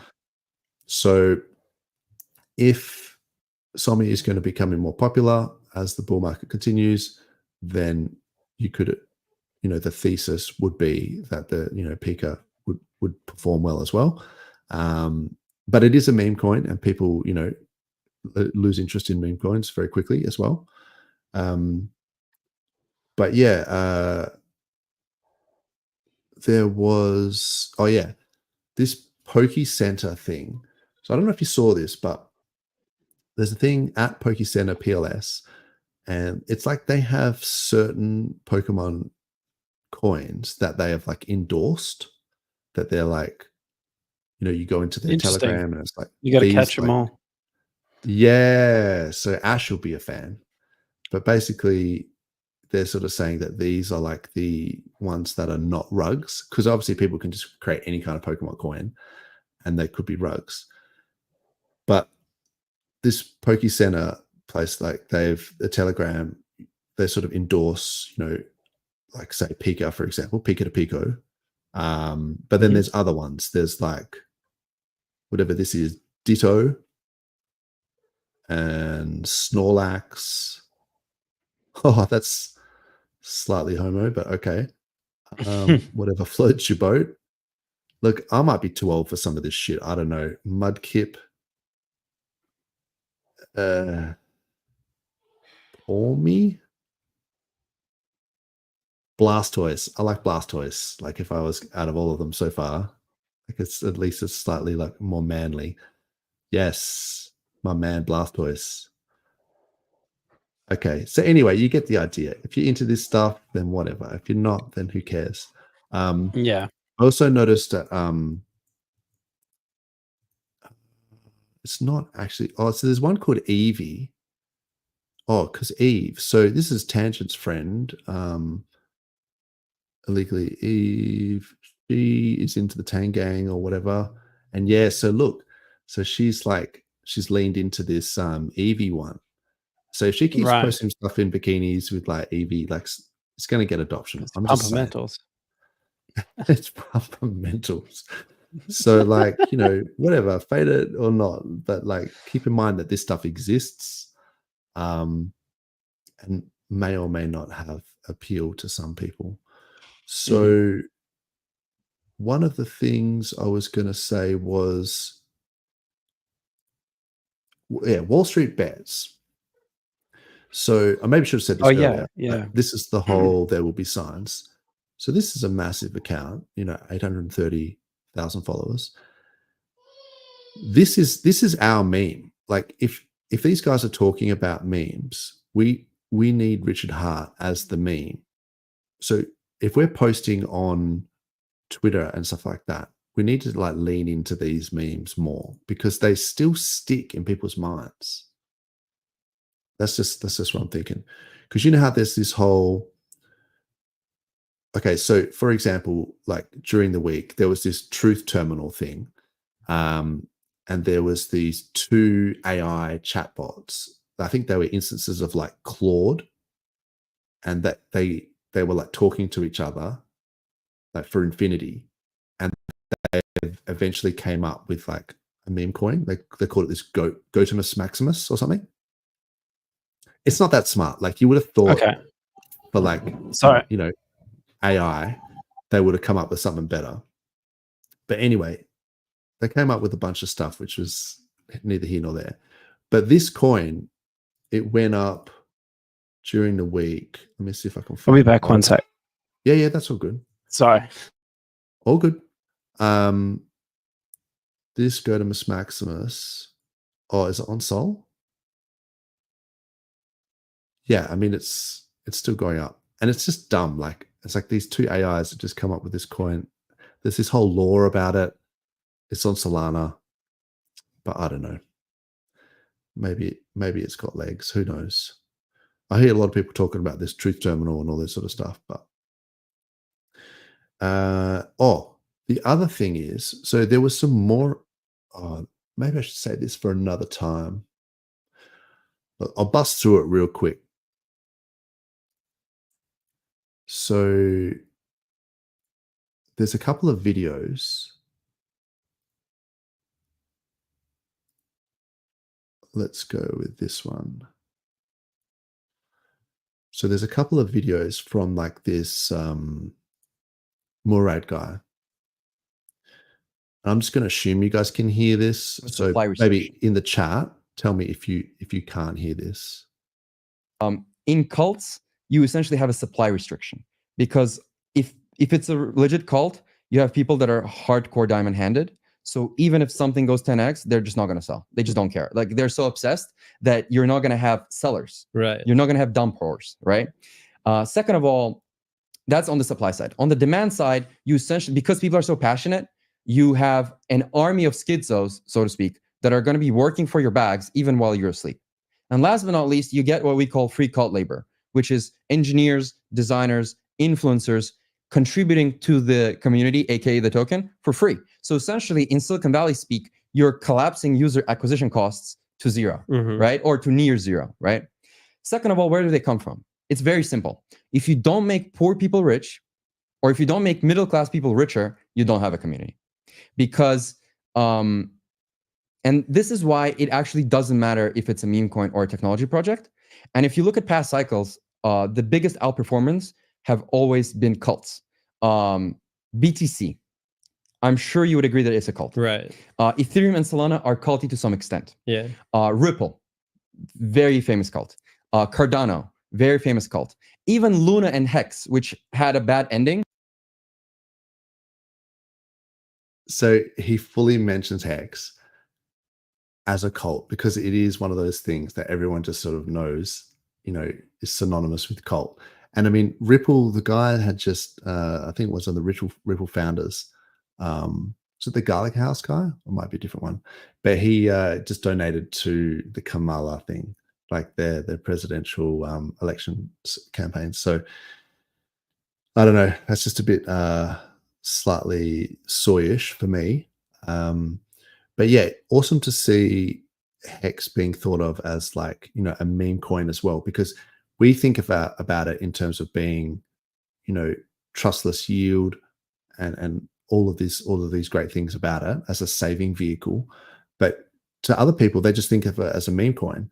And if that's the case, it's like, I'm not going to discourage them from buying it from, with that premise. But yeah, there is another video, and maybe I could bring it up. Let's see. Same guy. Now it's much at least like 2 or 3 like -70, -80, even -90% drops, because you need to treat these things like exams. And if they survive like 2 or 3 of them and ultimately make new highs, that means that the supply has shifted from non-believers to believers. And now you essentially have a large chunk of the supply in the hands of people that are not going to sell. And so these crazy high targets are no longer delusional, because like as demand comes in, it's just going to be like very long green candles. So he's sort of talking about requiring it the 90% dips to get that redistribution. So, you know, we've obviously had that. So I still think, yeah, Hex has got that sort of going for it. And then this was one thing, this was like that he also said that I thought was really important. Those who are like working for their bags, working for your bags, right? So a lot of people right now, they're making the mistake of thinking that meme coins are dangerous. I actually think if you identify culty ones, they represent safety. They represent emotional safety precisely because if it legitimately is a cult, people are not selling, right? Second thing is, when you tell a random person the word meme coin, they think like dogs and cats, like funny pictures. But my thesis is that as years go by, we're gonna start seeing a transition from funny meme coins to serious ones, right? That they don't need to be a joke, like it could be a serious thing. And so the way I see it is we're gonna have billions of meme coins, that's totally fine. I think we're gonna have like 100 meme coins that are based on real memes that are gonna be legit. I think we're gonna have like 20 cults. And I think within those 20 cults, you're gonna have like hardcore movements or like mission coins, as I call them. And like those 3, 4 like mission coins, I think they're gonna go to the highest market caps. And essentially, if you're trying to find like the next big winner, you wanna find like the next mission, the next movement. Because when you wake up in the morning at like 6 a.m., right? An animal coin like doesn't really inspire you that much. But if it's a mission coin, people are really gonna hustle like crazy. So I thought that was really interesting because if you think about some of the memes as being like, you know, JPEGs and things like that, that's one thing. But if you think about, you know, Bitcoin having a store of value, like that being like a meme, or, you know, you could basically just replace the word narrative with meme. So even though we talk about things that are important, like, you know, trustless yield and that sort of stuff, it's still a narrative in some regard. So, but this Murad guy is sort of saying to be able to transition from a funny meme to like a mission meme is crucial, because then people feel like they're more engaged in the community because they wake up, they want to like shill this to the world because it's more of like they've got a real purpose. And that's where it transcends from sort of cult to sort of, you know, pseudo religion, that sort of stuff. So it's interesting to think about that and to think about like what would the mission be, like what would the Hex mission be? I mean, maybe it's like freedom to transact, permissionless yield, you know, that whole self-custody thing that we've been talking about earlier. But I feel like that is like a worthy, you know, meme to embrace for, you know, for our, you know, our narrative on PulseChain. Anyway, that's basically all I wanted to talk about. And yeah, the charts, like, we know what's up. We're just going to have to wait for the trial, I think. But thanks everyone for coming in, and thanks obviously base rating had to jet, no dramas at all. But thanks heaps for coming on. And 43, thanks to the replay gang and the chat. And I hope everyone has an awesome weekend. All right, cheers guys. Catch ya.